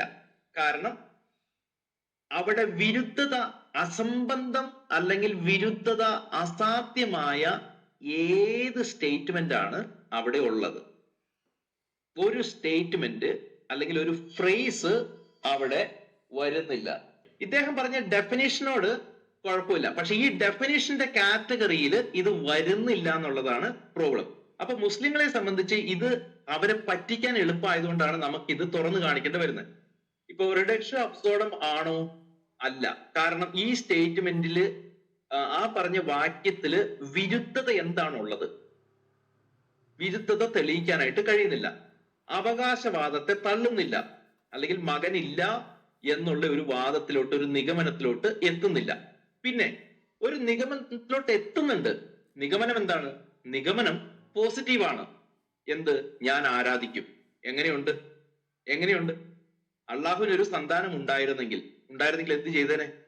എന്താണ് നിഗമനം? നിഗമനം ഇതാണ്, ഞാൻ ആരാധിക്കും. കണ്ടോ? അപ്പൊ ഈ ഒരു പോയിന്റ്. ഇനി ഇദ്ദേഹം പറഞ്ഞത് അദ്ദേഹം ഉദാഹരണം പറയുന്നുണ്ട്. അദ്ദേഹത്തിന്റെ ഉദാഹരണത്തെ ഒക്കെ നമ്മൾക്ക് ചെയ്യാം. ഇന്ന് നമ്മൾ ശ്രദ്ധിക്കാൻ പോകുന്നത് ഇത് ഏത് വിഭാഗത്തിലാണ് പെടുന്നത് എന്നുള്ളതാണ് നമ്മൾ നോക്കാനായിട്ട് പോകുന്നത്. അപ്പോ ശരിയായ വർഗീകരണം, ഇത് ഏത് കാറ്റഗറിയിലാണ് പെടുന്നത് എന്ന് ചോദിച്ചു കഴിഞ്ഞാൽ, ഞാൻ ആ ഡിബേറ്റിന്റെ സമയത്ത് പറഞ്ഞിരുന്നു, ഇബ്ൻ കത്തീർ ഇത് കണ്ടീഷണൽ ഫ്രേസ് ആണ് എന്ന് പറഞ്ഞു. എന്റെ ഓർമ്മ ശരിയാണെങ്കിൽ ഇബ്ൻ കത്തീറിന്റെ 8ാമത്തെ വോളിയാണെന്ന് തോന്നുന്നു. 8ാമത്തെ വോളിയത്തില് ഇന്ന പേജ് നമ്പർ എന്ന് പറഞ്ഞ് ഞാൻ പ്രസ്താവിച്ചിരുന്നു. അദ്ദേഹം ഇത് കണ്ടീഷണൽ ഫ്രേസ് ആണ് എന്ന് പറയുന്നുണ്ട്. ഞാൻ അൽ ജലാലയന്റെ ഉദ്ധരണിയും കോട്ട് ചെയ്തിരുന്നു. അൽ ജലാലയനും പറയുന്നത് ഇത് കണ്ടീഷണൽ അല്ലെങ്കിൽ ഹൈപ്പോത്തറ്റിക്കൽ ആൻസറിങ് ആണ്. ഒരു മിനിറ്റ്, അത് എക്സാക്ട്ലി എഴുതിയേക്കുന്നത്, ഒറ്റ മിനിറ്റ് ഞാൻ നോക്കിയോട്ടെ. കണ്ടീഷണൽ ഞാനത് വായിക്കുകയും ചെയ്യാം. കണ്ടീഷണൽ സ്പീക്കിംഗ്, അതാണ് ഉദ്ദേശിക്കുന്നത്. കണ്ടീഷണൽ സ്പീക്കിംഗ് ആണെന്ന് അൽ ജലാലൈന് പറയുന്നുണ്ട്. If the compassionate one had a son, hypothetically speaking, ഇത് അൽ ജലാലൈന്റെ തഫ്സീറിൽ എഴുതി വെച്ചിരിക്കുന്നതാണ്. I would have been first among the worshippers of that son. ആ പുത്രനെ ആരാധിക്കുന്നതിൽ ഞാൻ ഒന്നാമനായിരിക്കും എന്ന് ഹൈപ്പോത്തറ്റിക്കലി പറയുന്നു എന്ന് ജലാലയൻ പറയുന്നു. അപ്പോ ഞാൻ എന്റെ പ്രസന്റേഷന്റെ സമയത്ത് പറഞ്ഞിരുന്നു, ഇത് നിഷേധാത്മകമായിട്ടല്ല പറയുന്നത്, ഇത് കണ്ടീഷണൽ ആയിട്ട് അല്ലെങ്കിൽ ഹൈപ്പോത്തറ്റിക്കൽ കണ്ടീഷൻ ആയിട്ടാണ് ഇത് പറയുന്നത്. അതുകൊണ്ട് തന്നെ ഇത് റിഡക്ഷോ അബ്സാർഡത്തിനകത്തല്ല ഇത് പറയുന്നത്. അപ്പോ ഇതേത് കാറ്റഗറിയിലാണ് വരുന്നത്? ഇത് റിഡക്ഷോ അല്ല, ഇത് ഹൈപ്പോത്തറ്റിക്കൽ കണ്ടീഷൻ ആണ്. ഇനി ഹൈപ്പോത്തറ്റിക്കൽ കണ്ടീഷനും റിഡക്ഷോ അബ്സോർഡും ഒന്നാണോ? അല്ല. സ്വയം നിഷേധിക്കുന്ന വാചകമല്ല എന്ന് ചുരുക്കം. ഓക്കെ, ഇത് അസാധ്യമായ വ്യവസ്ഥയാണ് എന്നാണ് നമ്മുടെ നബിയിൽ പറയുന്നത്. അങ്ങനെ വരുമ്പോൾ, പൂർണ്ണമായത് അസാധ്യമാണ് എന്ന് വരുമ്പോൾ, അതിന്റെ ഫലം, യാഥാർത്ഥ്യ ഫലം അതിന് വരരുത്. ഞാൻ ആരാധിക്കും എന്നുള്ള ഒരു പോയിന്റ് വരരുത്. പക്ഷെ ഇവിടെ അങ്ങനെയല്ല കാണുന്നത്. ഇവിടെ വ്യക്തമായിട്ടൊരു പ്രതികരണം മുഹമ്മദ് നടത്തുന്നുണ്ട്. മുഹമ്മദിന്റെ പ്രതികരണം എന്താണ്? ഞാൻ ആരാധിക്കുമായിരുന്നു. അത് പോസിറ്റീവാണ്. അത് കണ്ടീഷണൽ ക്ലോസിന്റെ ദെൻ പാർട്ടാണ്, പരിണിത ഫലത്തെ പറയുന്നതാണ്. ഇവിടെ വ്യാകരണപരമായിട്ട് എന്തെങ്കിലും കുഴപ്പമുണ്ടോ? അല്ലെങ്കിൽ അവിടുത്തെ ഗ്രാമറിന് എന്തെങ്കിലും കുഴപ്പമുണ്ടോ? ഇവിടുത്തെ ഗ്രാമറിന് ഒരു കുഴപ്പവും ഇല്ല. ഇതിനകത്ത് എന്തെങ്കിലും ഇമ്പോസിബിലിറ്റിയോ അസംബന്ധമോ വിരുദ്ധതയോ ചൂണ്ടിക്കാണിക്കുന്നുണ്ടോ? ഇത് വിരുദ്ധതയും അസംബന്ധവും അസാധ്യവും ഇതുപോലെയുള്ള ഒരു കാര്യവും ആ സെന്റൻസിൽ ഇല്ല. പിന്നെ ആ സെന്റൻസിൽ ഉള്ളത് എന്താണ്? ഒരു പോസിറ്റീവ് ആയിട്ടുള്ള ഒരു പരിണിത ഫലം ആരാധിക്കുമായിരുന്നു. എന്തെങ്കിലും ആ വേഴ്സിൽ നെഗേറ്റ് ചെയ്തിട്ടുണ്ടോ? വേഴ്സിൽ ഒന്നും നെഗേറ്റ് ചെയ്തിട്ടില്ല. മറിച്ച് നെഗേറ്റ് ചെയ്തിട്ടില്ല എന്ന് മാത്രമല്ല, പോസിറ്റീവ് ആയിട്ടുള്ള ഒരു റിസൾട്ട് പറയുകയും ചെയ്യുന്നു. ഉണ്ടോ? ഇനി ഇദ്ദേഹം കൊണ്ടുവന്ന ഉദാഹരണങ്ങളിലോട്ടൊക്കെ നമ്മൾ പോകുന്നുണ്ട്. 2 സർവശക്തന്മാരുണ്ടായിരുന്നെങ്കിൽ അവർ തമ്മിൽ തർക്കിക്കും, സർവശക്തി തകരും, അങ്ങനെയുള്ള ആ ഒരു രീതിയിലുള്ള ഉദാഹരണങ്ങൾ കൊണ്ടിരുന്നു. നമ്മൾ അതിനകത്തോട്ട് പോകും. ഓക്കെ, ഇപ്പോ ഈ കൊണ്ടുവന്ന 43-81 എങ്ങനെയുള്ളതാണ് എന്ന് ചോദിച്ചു കഴിഞ്ഞാൽ ഒരു ഉദാഹരണം പറയാണ്. രാജാവിന് മകനുണ്ടെങ്കിൽ ഞാൻ ആദ്യം അവനെ ആദരിക്കുന്നവനായിരിക്കും. ഓക്കെ, ഇതൊരു കണ്ടീഷണൽ ക്ലോസ് ആയിട്ടാണ്. പക്ഷെ അസാധ്യമായിട്ടുള്ള ഒരു ക്ലോസ് എന്ന് പറഞ്ഞു കഴിഞ്ഞാൽ, ഇപ്പൊ വൃത്തം അല്ലെങ്കിൽ സർക്കിള് സ്ക്വയർ ആയിരുന്നുവെങ്കിൽ മാത്തമാറ്റിക്സ് തകരുമായിരുന്നു, ജിയോമെട്രി തകരുമായിരുന്നു. കറക്റ്റാണ്, അത് അസാധ്യമായിട്ടുള്ളൊരു ഒരു ഒരു കാര്യമാണ്. അപ്പൊ ഇങ്ങനെയാണ് നമ്മൾ ഒരു കാര്യത്തിന്റെ ഒരു പര്യവസാനത്തിലോട്ട് എത്തുന്നത്. റിഡക്റ്റീവ് അബ്സോർഡം താർക്കിക വിരുദ്ധത ആ സ്റ്റേറ്റ്മെന്റിന്റെ ഉള്ളിൽ കാണിച്ചു തരാൻ പറ്റില്ലെങ്കിൽ അത് ഇമ്പോസിബിൾ ക്ലോസ് അല്ല, അല്ലെങ്കിൽ റിഡക്റ്റീവ് അല്ല. ഇഫ് ദെൻ ഉപയോഗിച്ചു എന്നുള്ളത് കൊണ്ട് മാത്രം റിഡക്റ്റീവ് അബ്സോർഡത്തിന എന്ന കാറ്റഗറിയിലേക്ക് അത് വീഴുന്നില്ല.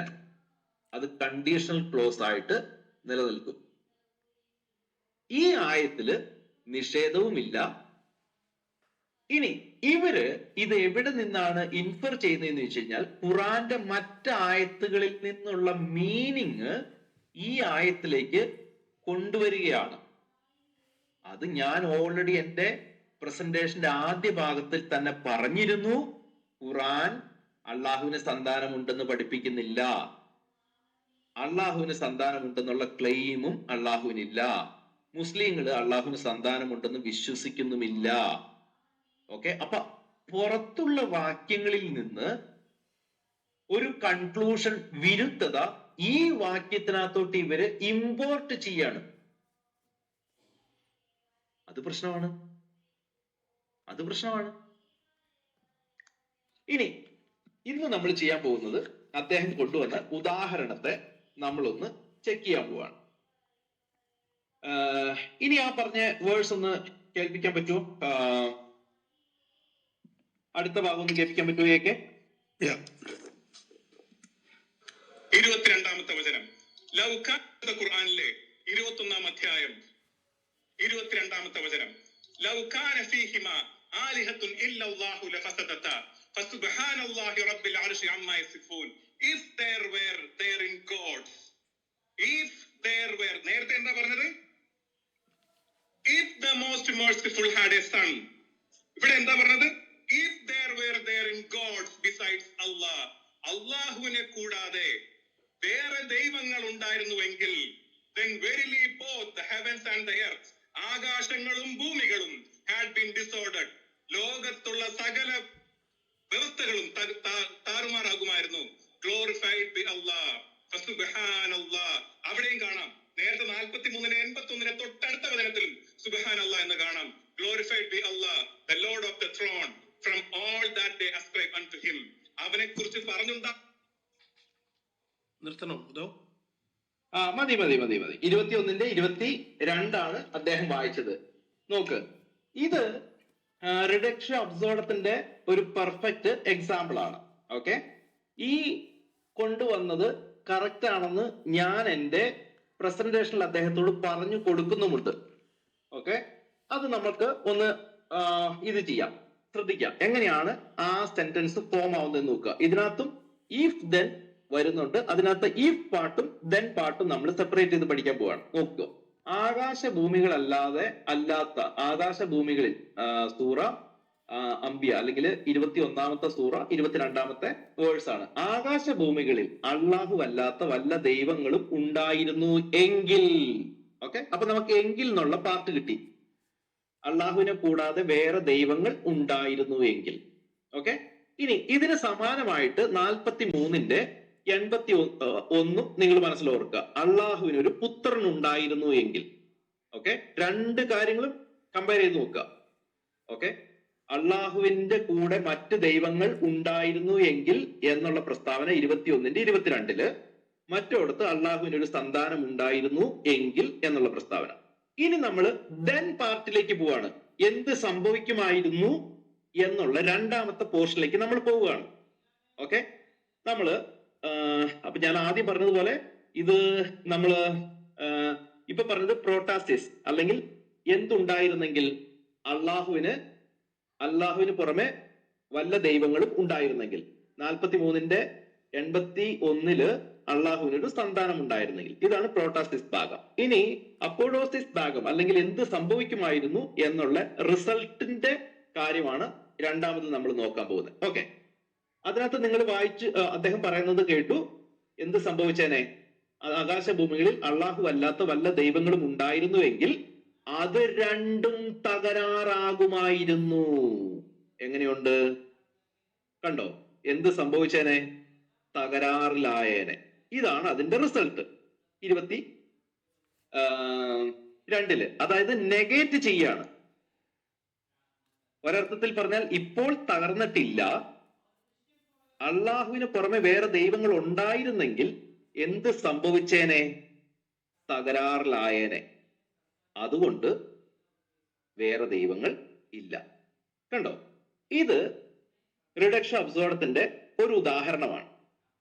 ഇപ്പൊ ഇത് പറഞ്ഞപ്പോ തന്നെ ഞാൻ അദ്ദേഹത്തോട് പറഞ്ഞു, റിഡക്ഷൻ അബ്സോർഡത്തിന് നിങ്ങൾ കൊണ്ടുവന്ന ഈ ഉദാഹരണം ശരിയാണ്, പക്ഷെ ഈ കാറ്റഗറിയിൽ 43-81 വീഴുന്നില്ല. ഞാനത് പറഞ്ഞുതരാം. ഈ രണ്ട് ഉദാഹരണം ശ്രദ്ധിക്കാം.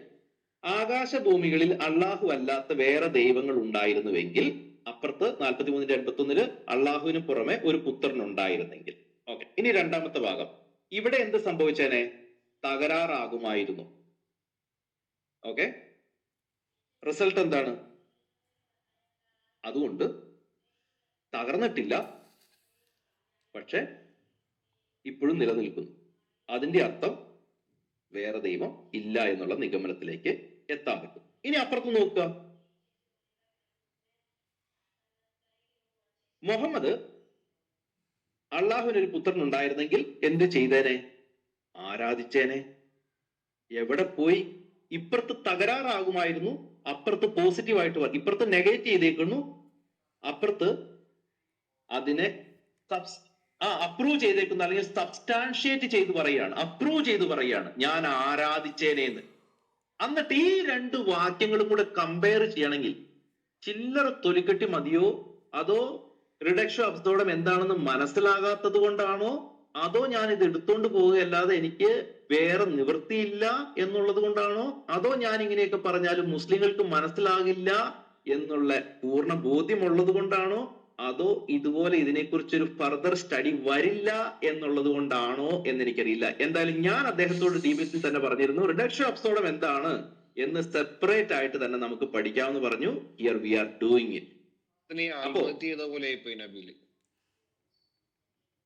അത് കറക്റ്റ്. താൽക്കാലിക എന്റെ ന്യൂക്ലിയർ, നിങ്ങളുടെ ഉദാഹരണം പെർഫെക്റ്റ് ആണ് കേട്ടോ. ഞാൻ ആഗ്രഹിക്കുന്നു നിങ്ങളുടെ ഈ ഒരു ഷാർപ്പ് മൈൻഡ് കുറച്ച് എനിക്കും കൂടി ഒന്ന് കടന്നു തരണേ. താൽക്കാലിക ആശ്വാസത്തിന് ആത്മഹത്യ ചെയ്ത പോലെയായിപ്പോയി ഈ പരിപാടി. ഈ രണ്ട് വാക്യങ്ങളും കൂടെ ആരെങ്കിലും ഒന്ന് കമ്പയർ ചെയ്യൂ. ഒരു സ്ഥലത്ത് പറയുകയാണ് വല്ല ദൈവങ്ങളും ഉണ്ടായിരുന്നെങ്കിൽ സകലതും നശിച്ചു പോയേനെ. അപ്പുറത്ത് പറയുക വല്ല ദൈവങ്ങളും അള്ളാഹുവിന് ഒരു പുത്രൻ ഉണ്ടായിരുന്നെങ്കിൽ ഞാൻ ആരാധിച്ചേനെ. ഇനി ഞാനൊരു ചോദ്യം ചോദിക്കുകയാണ്, ഈ സ്റ്റേറ്റ്മെന്റ് ശരിയാണോ? ഓക്കെ, അള്ളാഹു അല്ലാതെ വേറെ ദൈവങ്ങൾ ഉണ്ടായിരുന്നെങ്കിൽ സകലതും തകരുമാറായിരുന്നു, തകർന്നു പോയേനെ. ഈ സ്റ്റേറ്റ്മെന്റ് ശരിയാണോ? സകല മുസ്ലിങ്ങളും പറയും ഈ സ്റ്റേറ്റ്മെന്റ് ശരിയാണ്. ഏതെങ്കിലും മുസ്ലിമിന് ഈ സ്റ്റേറ്റ്മെന്റ് അംഗീകരിച്ചു തരാൻ വല്ല ബുദ്ധിമുട്ടുണ്ടോ? വേറെ വല്ല ദൈവങ്ങളും ഉണ്ടായിരുന്നുവെങ്കിൽ ഖുറാനിൽ പറയുന്നത് പോലെ രണ്ടും തകരാറാകുമായിരുന്നു എന്ന് പറയുന്ന ഈ സ്റ്റേറ്റ്മെന്റ് ശരിയോ തെറ്റോ? എല്ലാ മുസ്ലിങ്ങളും പറയും ഈ സ്റ്റേറ്റ്മെന്റ് വാലിഡ് ആണ്, ഇത് ശരിയാണ് എന്ന് പറയും. അങ്ങനെയാണെങ്കിൽ ഇതും അതും കൂടെ കമ്പയർ ചെയ്തിട്ട് നമ്മൾ അതിനെക്കുറിച്ച് ചോദിക്കുകയാണ്. 43-81 പറഞ്ഞിരിക്കുന്നു, അള്ളാഹുവിന് ഒരു പുത്രൻ ഉണ്ടായിരുന്നുവെങ്കിൽ അവൻ ആരാധ്യനാണ്. ഈ സ്റ്റേറ്റ്മെന്റ് ശരിയാണോ? ഇത് ശരിയാണ് എന്ന് പറയുന്നതിന് പകരം അവര് മിണ്ടത്തില്ല. അതിന്റെ അർത്ഥം അങ്ങനെയല്ല, അതല്ല അവിടെ ഉദ്ദേശിച്ചത്, അത് നെഗറ്റീവ് ചെയ്യാം. എന്തെല്ലാം പറയുന്നേ എന്റെ ദൈവമേ, ഇതുപോലെ. സോ വ്യക്തമാണ്, നബിയിൽ കൊണ്ടുവന്ന 21-22 ഉദാഹരണം അനുസരിച്ച് അത് 21-22 റിഡക്ഷൻ അബ്സോർഡത്തിന്റെ ഉദാഹരണമാണ്. നിങ്ങൾ കൊണ്ടുവന്ന ഉദാഹരണം ഓക്കെയാണ്, പക്ഷെ ആ കാറ്റഗറിയിലല്ല 43-81 വരുന്നത്. ഇത് രണ്ട് വേഴ്സും തമ്മിൽ നിങ്ങൾ കമ്പയർ ചെയ്ത് രണ്ട് വേഴ്സിനെ നിങ്ങൾക്ക് ഒരുപോലെ പറയാൻ പറ്റുമോ? ആകാശങ്ങളുടെയും അള്ളാഹു അല്ലാതെ വല്ല ദൈവങ്ങളും ഉണ്ടായിരുന്നെങ്കിൽ അത് രണ്ടും തകരാറാകുമായിരുന്നു. റൈറ്റ് സ്റ്റേറ്റ്മെന്റ് അത് കറക്റ്റ് ആണ്. ഇതുപോലെ നിങ്ങളും പറയേ, അള്ളാഹുവിന് ഒരു സന്താനം ഉണ്ടായിരുന്നെങ്കിൽ അവൻ ആരാധ്യനാണ്. കറക്റ്റ് ആയിട്ട് പറയും. അത് വാലിഡ് ആയിട്ടുള്ള സ്റ്റേറ്റ്മെന്റ് ആണെന്ന് പറയും. ഇത് പറയാൻ പറ്റാതെ അപ്പോ ഇത് ഏത് രീതിയിലാണ്? ഇത് കണ്ടീഷണൽ ക്ലോസ് ആണെന്ന് ഞാൻ പറഞ്ഞു. ഞാൻ അദ്ദേഹത്തിന് വേണ്ടിയിട്ട് ഒരു ഉദാഹരണം കൊണ്ടുവന്നു. അതും കൂടെ വായിച്ചതിന് ശേഷം ഇപ്പൊ എത്ര നേരം ആയെന്ന് എനിക്ക് അറിയത്തില്ല. ഞാൻ പറയുന്നത് കേൾക്കാലോ അല്ലേ? ഇടയ്ക്കൊന്ന് ചെക്ക് ചെയ്യേണ്ടത് ആവശ്യം, അല്ലെങ്കിൽ ഇന്നലത്തെ പോലെ ആയിക്കഴിഞ്ഞാൽ പ്രശ്നം. ഒന്ന് ആർക്കെങ്കിലും പറയാം, ഞാൻ പറയുന്നത് കേൾക്കുന്നുണ്ടല്ലോ? ഓക്കെ, ഞാൻ കൊണ്ടുവന്ന ഒരു ഉദാഹരണം അതും കൂടി ഒന്ന് വായിക്കാം. ഞാൻ പറഞ്ഞു കണ്ടീഷണൽ ക്ലോസ് എങ്ങനെയാണ് വർക്ക് ആവുന്നത് എന്ന് പറഞ്ഞതിന് ശേഷം 17-21 ആ ഭാഗം കൂടെ അതിൽ നിന്നൊന്ന് കേൾപ്പിച്ച കാര്യം നല്ലതായിരുന്നു. പക്ഷെ അത് എന്റെ പ്രസന്റേഷനിലേക്ക് പോകേണ്ടി വരും. അത് പിന്നെ തപ്പിയെടുത്ത് ചെയ്യേണ്ടി വരും. എനിക്കറിയത്തില്ല അത് ഇപ്പോ ചെയ്യാൻ പറ്റുമെന്ന് എനിക്ക് തോന്നുന്നില്ല. എന്തായാലും ഞാനത് വായിച്ച് കേൾപ്പിക്കാം. ഞാൻ കൊണ്ടുവന്ന ഒരു ഉദാഹരണം 17-21 ഒരു മിനിറ്റ് ഞാൻ എടുത്തോട്ടെ. 17-21 അല്ലേ?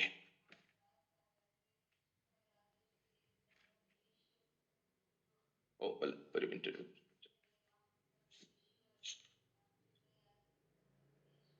21-17 17-21 അല്ല,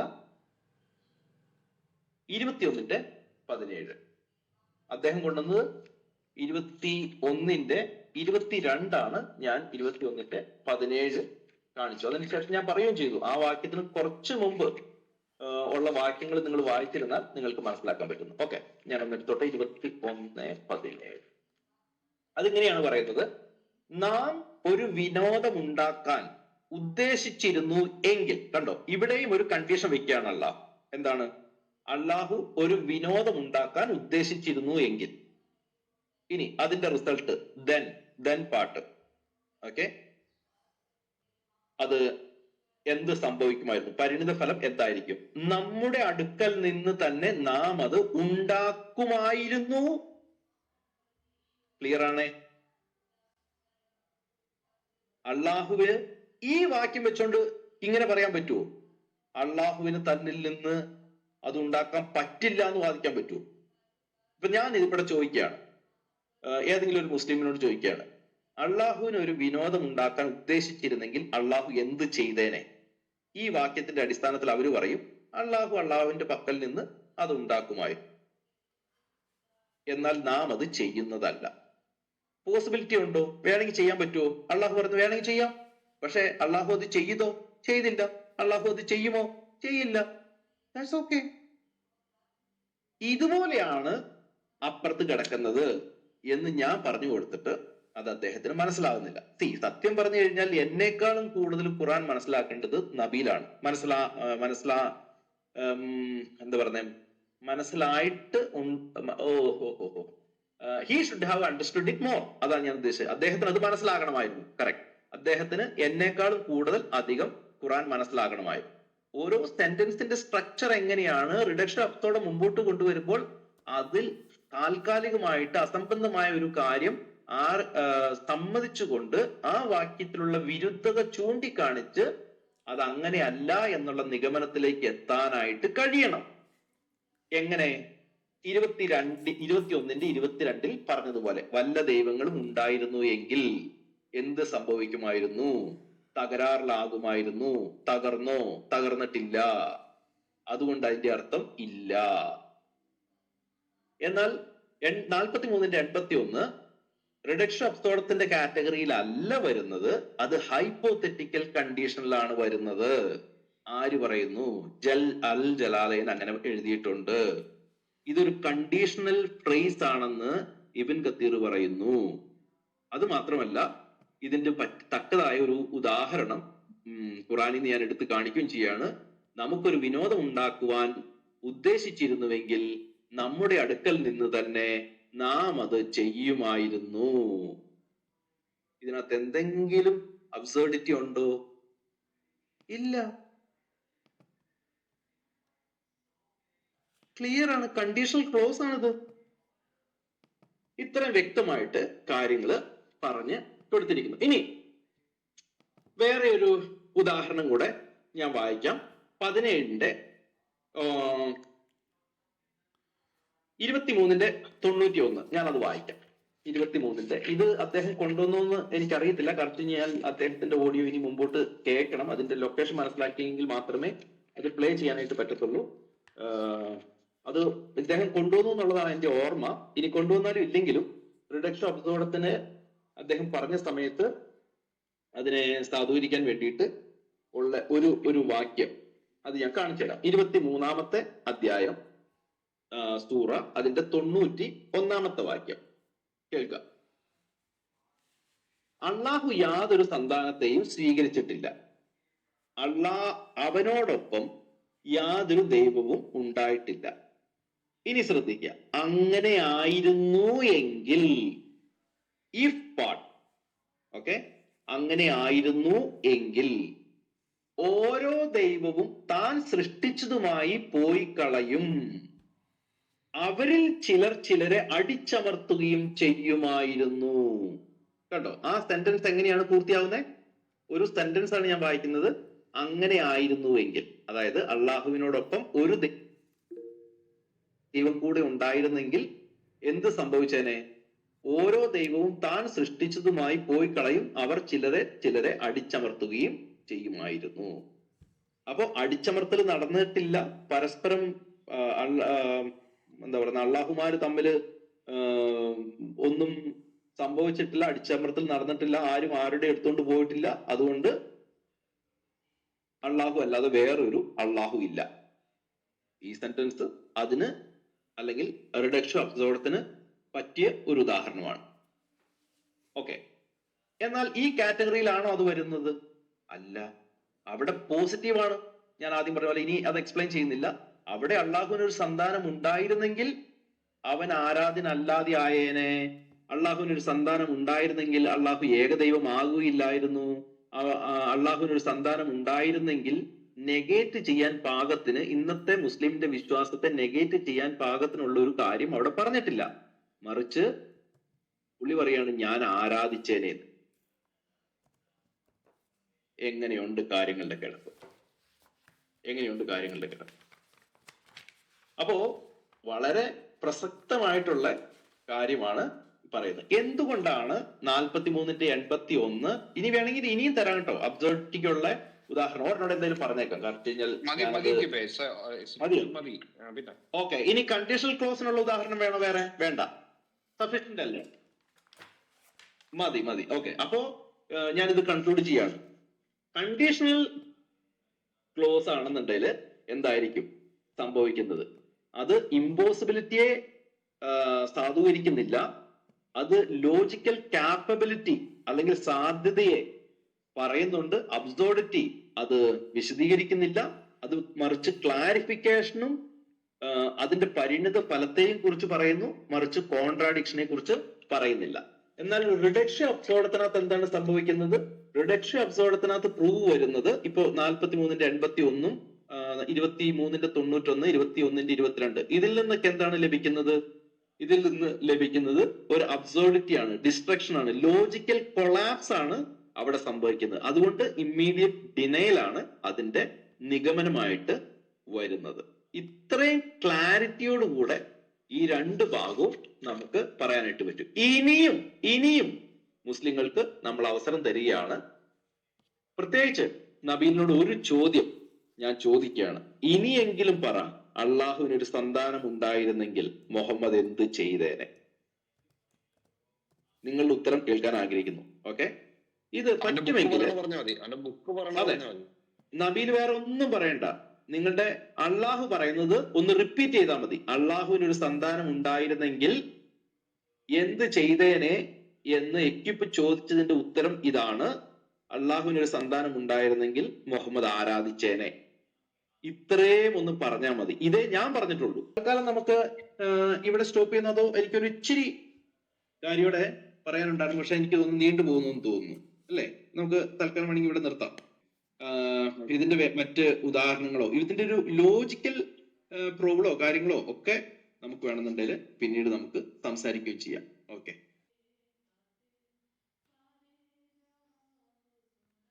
അബ്സാഡം അതിന്റെ രണ്ടാമത്തെ ഭാഗം, അതായത് നബീൽ ആർഗ്യുമെന്റ് കൊണ്ടുവന്ന ഭാഗം ഗലേഷ്യൻസ് 1:8 ആണ്. അത് ഞാനൊന്ന് പെട്ടെന്ന് വായിക്കാം. അതിങ്ങനെയാണ്: എന്നാൽ ഞങ്ങൾ നിങ്ങളോട് അറിയിച്ചതിന് വിപരീതമായി ഞങ്ങളാകട്ടെ സ്വർഗത്തിൽ നിന്ന് ഒരു ദൂതനാകട്ടെ നിങ്ങളോട് സുവിശേഷം അറിയിച്ചാൽ അവൻ ശപിക്കപ്പെട്ടവൻ. ഓക്കെ, അപ്പൊ ഇതും ഒരു കണ്ടീഷണൽ ക്ലോസ് തന്നെയാണ്. അത് ഇംഗ്ലീഷിൽ ഈഫ് ദെൻ എന്നുള്ള ആ ക്ലോസ് ഞാൻ വായിക്കാം. അതിങ്ങനെയാണ്: ബട്ട് ഈഫ് അല്ലെങ്കിൽ but even if we or an angel from heaven should preach to you a gospel contrary to the one we preach to you, എന്നിട്ട് then എന്നുള്ള പോർഷൻ വരികയാണ്. അല്ലെങ്കിൽ അതിന്റെ പരിണിത ഫലം എന്തായിരിക്കും എന്നുള്ളത്. let him be accursed, അവൻ ശപിക്കപ്പെട്ടവനായിരിക്കും. ഓക്കെ, അപ്പൊ ഇവിടെ ഈഫ് ദെൻ ക്ലോസിനകത്ത് ആദ്യത്തെ ഭാഗം ഞങ്ങളോ അല്ലെങ്കിൽ സ്വർഗത്തിൽ നിന്ന് ഒരു ദൂതനാകട്ടെ ഞങ്ങൾ പ്രസംഗിച്ചതിന് വിപരീതമായി എന്തെങ്കിലും പറഞ്ഞാൽ, അതാണ് പ്രോട്ടാസിസ് വരുന്നത്, അല്ലെങ്കിൽ ഈഫ് എന്ന ക്ലോസ് വരുന്നത്. ഇനി എന്താണ് അപ്പോഡോസിസ് അല്ലെങ്കിൽ അതിന്റെ പരിണിത ഫലം എന്താണ്? അത് ഇതാണ്: ലെറ്റ് ഹിം ബി അക്കേഴ്സ്. അതിന്റെ പരിണിത ഫലം അവൻ ശപിക്കപ്പെട്ടവനായി. ഒരു ജഡ്ജ്മെന്റ് നടക്കുകയാണ്.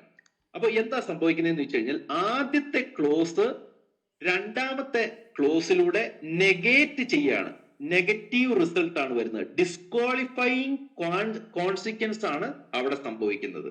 അതായത് പാരലൽ ആയിട്ടുള്ള ഗുണകരമായിട്ടുള്ള ഒരു റിസൾട്ട് അല്ല കാണുന്നത്. അള്ളാഹുവിന് ഒരു സന്താനം ഉണ്ടായിരുന്നെങ്കിൽ ഞാൻ ആരാധിക്കുമായിരുന്നു എന്നുള്ളത് പോസിറ്റീവാണ്. ഇവിടെ മറ്റൊരു സുവിശേഷം ആരെങ്കിലും പ്രസംഗിച്ചാൽ ശപിക്കപ്പെട്ടവനായി. കണ്ടോ, നെഗേറ്റ് ചെയ്യുന്നത് കണ്ടോ? അതായത് ഇംപ്ലിസിറ്റ്ലി റിജക്റ്റ് ചെയ്യാണ്. ആര് വന്ന് പറഞ്ഞാലും എതിരായിട്ട് പറഞ്ഞാലും അത് ശാപത്തിലേക്കായിരിക്കും, ഡിസ്ട്രക്ഷനിലേക്കായിരിക്കും, നാശത്തിലേക്കായിരിക്കും പോക്ക്. കണ്ടോ, നെഗേറ്റ് ചെയ്യുന്നത് എങ്ങനെയാന്ന് കണ്ടോ? ഇത് വളരെ ഇമ്പോർട്ടന്റ് ആയിട്ടുള്ള ഒരു കാര്യമാണ്. അപ്പോ അദ്ദേഹത്തിന്റെ ഐഡിയയിൽ നിന്ന് നമുക്ക് മനസ്സിലായി AI-നെ ശക്തമായിട്ട് ഉപയോഗിക്കുന്ന ഒരു വ്യക്തി തന്നെയാണ്. അതുകൊണ്ടാണ് അദ്ദേഹം അവിടെ കയറി വന്ന് ഇത് ഒരു തത്തുല്യമായിട്ടുള്ള പാസേജ് ആണ് എന്ന് ചിന്തിക്കാനായിട്ട് അദ്ദേഹം ഉപയോഗിച്ചത്. ഇനി ഒരു ക്രിസ്ത്യാനിയോട് ചോദിക്കുക, അതായത് ഈ പറഞ്ഞ വാക്യം, എന്നാൽ ഞങ്ങൾ നിങ്ങളോട് അറിയിച്ചതിന് വിപരീതമായി ഞങ്ങളാകട്ടെ സ്വർഗത്തിൽ നിന്നൊരു ദൂതനാകട്ടെ നിങ്ങളോട് സുവിശേഷം അറിയിച്ചാൽ അവൻ ശപിക്കപ്പെട്ടവൻ. ഈ സ്റ്റേറ്റ്മെന്റ് വാലിഡ് ആണോ എന്ന് ചോദിച്ചു കഴിഞ്ഞാൽ വാലിഡ് ആണ്. ഇതിനകത്ത് എന്തെങ്കിലും തള്ളിക്കളയേണ്ടതുണ്ടോ? ഇതിൽ നിന്നൊന്നും തള്ളിക്കളയേണ്ടതായിട്ട് ഇല്ല. ഇത് നെഗേറ്റ് ചെയ്യുന്നത് വ്യക്തമായിട്ട് അവിടെ കാണാനായിട്ട് പറ്റുന്നുണ്ട്. ഇനി അപ്പുറത്ത് എന്താണ് സംഭവിച്ചിരിക്കുന്നത്? അപ്പുറത്ത് സംഭവിച്ചിരിക്കുന്നത് ഇവര് തള്ളിക്കളയും, പക്ഷെ ഖുർആൻ തള്ളിക്കളയുന്നുണ്ടോ? അള്ളാഹുവിനൊരു സന്താനം ഉണ്ടായിരുന്നെങ്കിൽ എന്ത് സംഭവിച്ചേനെ? കൊളാപ്സ് ആയനെ എന്നല്ല പറയുന്നേ. കൊളാപ്സ് ആയനെന്ന് അപ്പുറത്ത് പറയുന്നുണ്ട്, മനസ്സിലാവുന്നുണ്ടോ? എന്നാൽ ഇപ്പുറത്ത് പറയുന്നത് അങ്ങനെയല്ല. ഇപ്പുറത്ത് പറയുന്നത് ഞാൻ ആരാധിക്കുമായിരുന്നു. ഇപ്പൊ 21-ന്റെ 22 അദ്ദേഹം കൊണ്ടുവന്നത് 2 ദൈവങ്ങൾ ഉണ്ടായിരുന്നെങ്കിൽ കൊളാപ്സ് ആയേനെ എന്ന് പറയുന്നുണ്ട്. അതുപോലെയാണ് ഇവിടെ പറയും ഞാൻ ആരാധിക്കുമായിരുന്നു. എങ്ങനെയുണ്ട് ഇത് തമ്മിലുള്ള വ്യത്യാസം? അപ്പോ ഞാൻ ഇവിടെ കൺക്ലൂഡ് ചെയ്ത് പറയാനായിട്ട് ആഗ്രഹിക്കുന്നത് ഇത് രണ്ടും ക്ലോസ് ആയിട്ട് ഇത് ചെയ്യാം. 43-ന്റെ 1 പ്രോട്ടാസിസ് ഭാഗം അള്ളാഹുവിനൊരു സന്താനം ഉണ്ടായിരുന്നെങ്കിൽ, അപ്പോഡോസിസ് അല്ലെങ്കിൽ ദെൻ പരിണിത ഫലഭാഗം എന്താണ്? ഞാൻ ആരാധിക്കുമായിരുന്നു.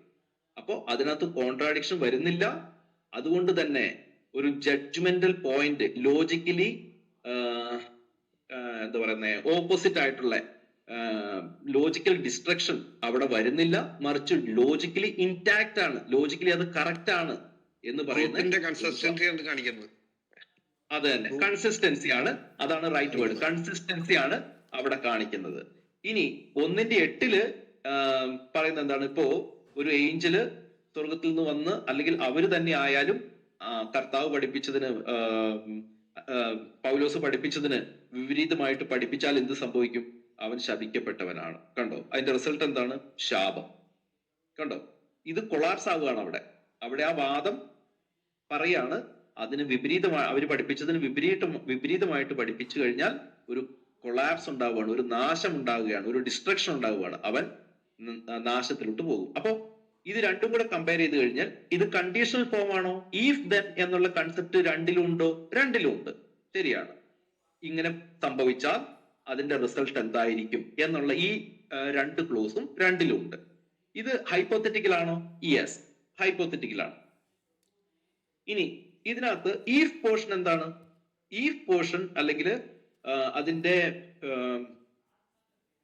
പ്രോട്ടാസിസ് അല്ലെങ്കിൽ അതിന്റെ ആദ്യ ഭാഗം, എങ്കിൽ എന്നുള്ള ഭാഗം, ഒരു സ്ഥലത്ത് അള്ളാഹുവിന് ഒരു സന്താനം ഉണ്ടായിരുന്നെങ്കിൽ മറ്റൊരു സ്ഥലത്ത് ഞങ്ങൾ പ്രസംഗിച്ചതിനെതിരായിട്ട് ഞങ്ങളോ സ്വർഗത്തിൽ നിന്നൊരു ദൂതനോ വന്ന് പ്രസംഗിച്ചു എങ്കിൽ, ഓക്കെ, എന്നുള്ളതാണ്. അതിന്റെ റിസൾട്ട് എന്താണ്? അല്ലെങ്കിൽ അതിന്റെ ദെൻ പോർഷൻ എന്താണ്? ദെൻ പോർഷൻ, ഇപ്പൊ എന്നെ ആരും ടോക്ക് ലൈവിൽ വിളിക്കല്ലേ പ്ലീസ്, ഞാൻ ഇത് കഴിഞ്ഞിട്ട്, ഞാൻ ഇത് പറഞ്ഞുകൊണ്ടിരിക്കുമല്ലേ, ഇത് കഴിഞ്ഞിട്ട് ടോക്ക് ലൈവിൽ വിളിക്കണേ പ്ലീസ്. ഞാൻ എന്താ പറഞ്ഞത്? ഇതിന്റെ അപ്പോഡോസിസ് എന്താണ്? അത് നടക്കുന്നത് ഒരു സ്ഥലത്ത് കണ്ടംനേഷൻ ആണ്, അല്ലെങ്കിൽ നാശത്തെ കുറിച്ചാണ് പറയുന്നത്, ശാപത്തെ കുറിച്ചാണ് പറയുന്നത്. ബൈബിളില് 1:8 അതിന്റെ റിസൾട്ട് ശാപമാണ്. മറ്റത് എന്താണ്? സാധൂകരിക്കുകയാണ്, അല്ലെങ്കിൽ പോസിറ്റീവ് ആയിട്ടുള്ള റിസൾട്ട് ആണ് പറയുന്നത്. ശാപമല്ല വരുന്നത്, മറിച്ച് ആരാധിക്കുമെന്നാണ് പറയുന്നത്. മനസ്സിലാവുന്നുണ്ടോ? അപ്പൊ ഈ രണ്ട് വേഴ്സും തത്തുല്യമാണ് എന്ന് പറയുന്നത് ശരിയല്ല. ഇപ്പൊ ഇവിടെ നടക്കുന്നത് ഗലേഷ്യൻ 1:8 റെഫ്യൂട്ടേഷൻ ആണ് നടക്കുന്നത്, മറ്റൊടത്ത് റെഫ്യൂട്ടേഷൻ അല്ല നടക്കുന്നത്, അതിന്റെ ഒരു അക്സെപ്റ്റൻസ് ആണ് അവിടെ നടക്കുന്നത്. ഓക്കെ, അതുകൊണ്ട് തന്നെ റിഡക്ഷൻ അബ്സോർഡത്തിന്റെ സ്റ്റൈലില് വർക്ക് ചെയ്യുന്നത് ഗലേഷ്യൻസ് 1:8 വർക്ക് ചെയ്യുന്നുണ്ടോ എന്ന് ചോദിച്ചു കഴിഞ്ഞാൽ യെസ്, വർക്ക് ചെയ്യുന്നുണ്ട്. പക്ഷെ ഖുറാൻ 43:81 റിഡക്ഷൻ അബ്സോർഡൻ സ്റ്റൈലിൽ വർക്ക് ചെയ്യുന്നുണ്ടോ എന്ന് ചോദിച്ചു കഴിഞ്ഞാൽ വർക്ക് ചെയ്യുന്നില്ല, മറിച്ച് അത് കണ്ടീഷണൽ ലോജിക്കായിട്ടാണ് അത് വർക്ക് ചെയ്യുന്നത്. ഓക്കെ, ഇത്രയും കാര്യം മാത്രമാണ് ഞാൻ പറയാനായിട്ട് പറയുന്നത്. ഈ രണ്ട് വാക്യവും കണ്ടീഷണൽ ആണോ? ഒരു ഗ്രാമാറ്റിക്കൽ പോയിന്റ് ഓഫ് വ്യൂവിൽ നോക്കിക്കഴിഞ്ഞാൽ രണ്ടും കണ്ടീഷണൽ ആണ്. അപ്പോ ഇതിനകത്ത് ഇപ്പൊ നിങ്ങൾ ഇത്രയും ഈ റിഡക്ഷൻ അബ്സോർഡ് കൊണ്ടുവന്നത് കൊണ്ടാണ് നമുക്ക് ഇത്രയും കാര്യങ്ങൾ ഡീറ്റെയിൽ ആയിട്ട് പറയേണ്ടി വന്നത്. ഇത് പ്രഥമ ദൃഷ്ട്യ മുസ്ലിങ്ങളെ പറ്റിക്കാൻ വേണ്ടിയിട്ടാണ്. ബൈബിളിലും ഇങ്ങനെയാണ് പറഞ്ഞിരിക്കുന്നത് എന്ന് പറഞ്ഞ് ഗലാത്യ ലേഖനം 1:8 കൊണ്ടുവന്നു കഴിഞ്ഞാൽ നിങ്ങൾ ക്ലാസിഫൈ ചെയ്യുമ്പോൾ ഇതിനകത്ത് പ്രശ്നം വന്നിരിക്കുന്നു എന്നുള്ളതാണ് ഞാൻ പറയാനായിട്ട് ആഗ്രഹിക്കുന്നത്. ഒരു മിനിറ്റ്. അപ്പോ ഈ റിഡക്ഷൻ അബ്സോർഡം എന്നുള്ള ഈ അവലോകന ഭാഗം നമ്മൾ ഇവിടെ അവസാനിപ്പിക്കുകയാണ്. ഇനി പാർട്ട് 3 നമ്മൾ വേറെ ടോപ്പിക്കാണ് നമ്മൾ എടുക്കാൻ പോകുന്നത്. ഇത് രണ്ടും യൂട്യൂബിൽ ഒരു സെഷനായിട്ട് ഇന്നലത്തെ റൂം, അതിന്റെ ഇന്നത്തെ പ്രസന്റേഷന്റെ ഭാഗവും, അതുപോലെ തന്നെ രണ്ടാമത്തെ ഈ ഗലേഷ്യൻസ് 1:8 എന്നുള്ളതും കൂടെ ചേർത്ത് നമ്മൾ ചെയ്യുന്നതായിരിക്കും. ദൈവം എല്ലാവരെയും സഹായിക്കട്ടെ, അനുഗ്രഹിക്കട്ടെ. God bless you all. ഇതുപോലെയുള്ള നമ്മുടെ റൂമുകളൊക്കെ പഠനാത്മകമാണ് എന്നുള്ളത് നല്ലതാണ്. So once again, thank you all. Okay, so ഇതാണ് ഈ വിശകലന ഭാഗം 1, റിഡക്ഷ്യോ ആഡ് അബ്സോർഡം എന്ന് പറയുന്ന ഈ ഭാഗം. ഓക്കെ, ഇത് ബേസിക്കലി റിഡക്റ്റിയോ ആഡ് എക്സോഡം എന്നും പറയും കേട്ടോ. റിഡക്റ്റിയോ ആഡ് അബ്സോർഡം അല്ലെങ്കിൽ റിഡക്ഷ്യോ ആഡ് അബ്സോർഡം, ചെറിയൊരു പ്രൊണൗൺസിയേഷൻ്റെ ഡിഫറൻസേ ഉള്ളൂ. എനിവേ, ഇതായിരുന്നു നമ്മൾ ഈ ഭാഗം വിശകലനം ചെയ്തത്. ഇത് വളരെ ക്ലാരിറ്റിയോടുകൂടെ ഇച്ചിരി സമയമെടുത്താണെങ്കിലും നമ്മളത് പറഞ്ഞു.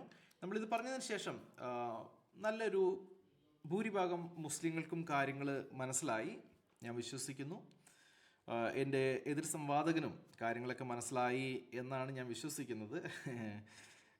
എന്തായാലും ഞാൻ എൻജോയ് ചെയ്തൊരു ഡിബേറ്റ് ആയിരുന്നു ഇത്.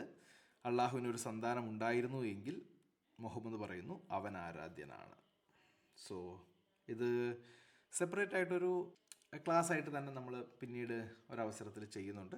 എന്തായാലും ഇത് കേട്ട എല്ലാവർക്കും ഒത്തിരി നന്ദി. ദൈവം നിങ്ങളെല്ലാവരെയും സഹായിക്കട്ടെ, അനുഗ്രഹിക്കട്ടെ.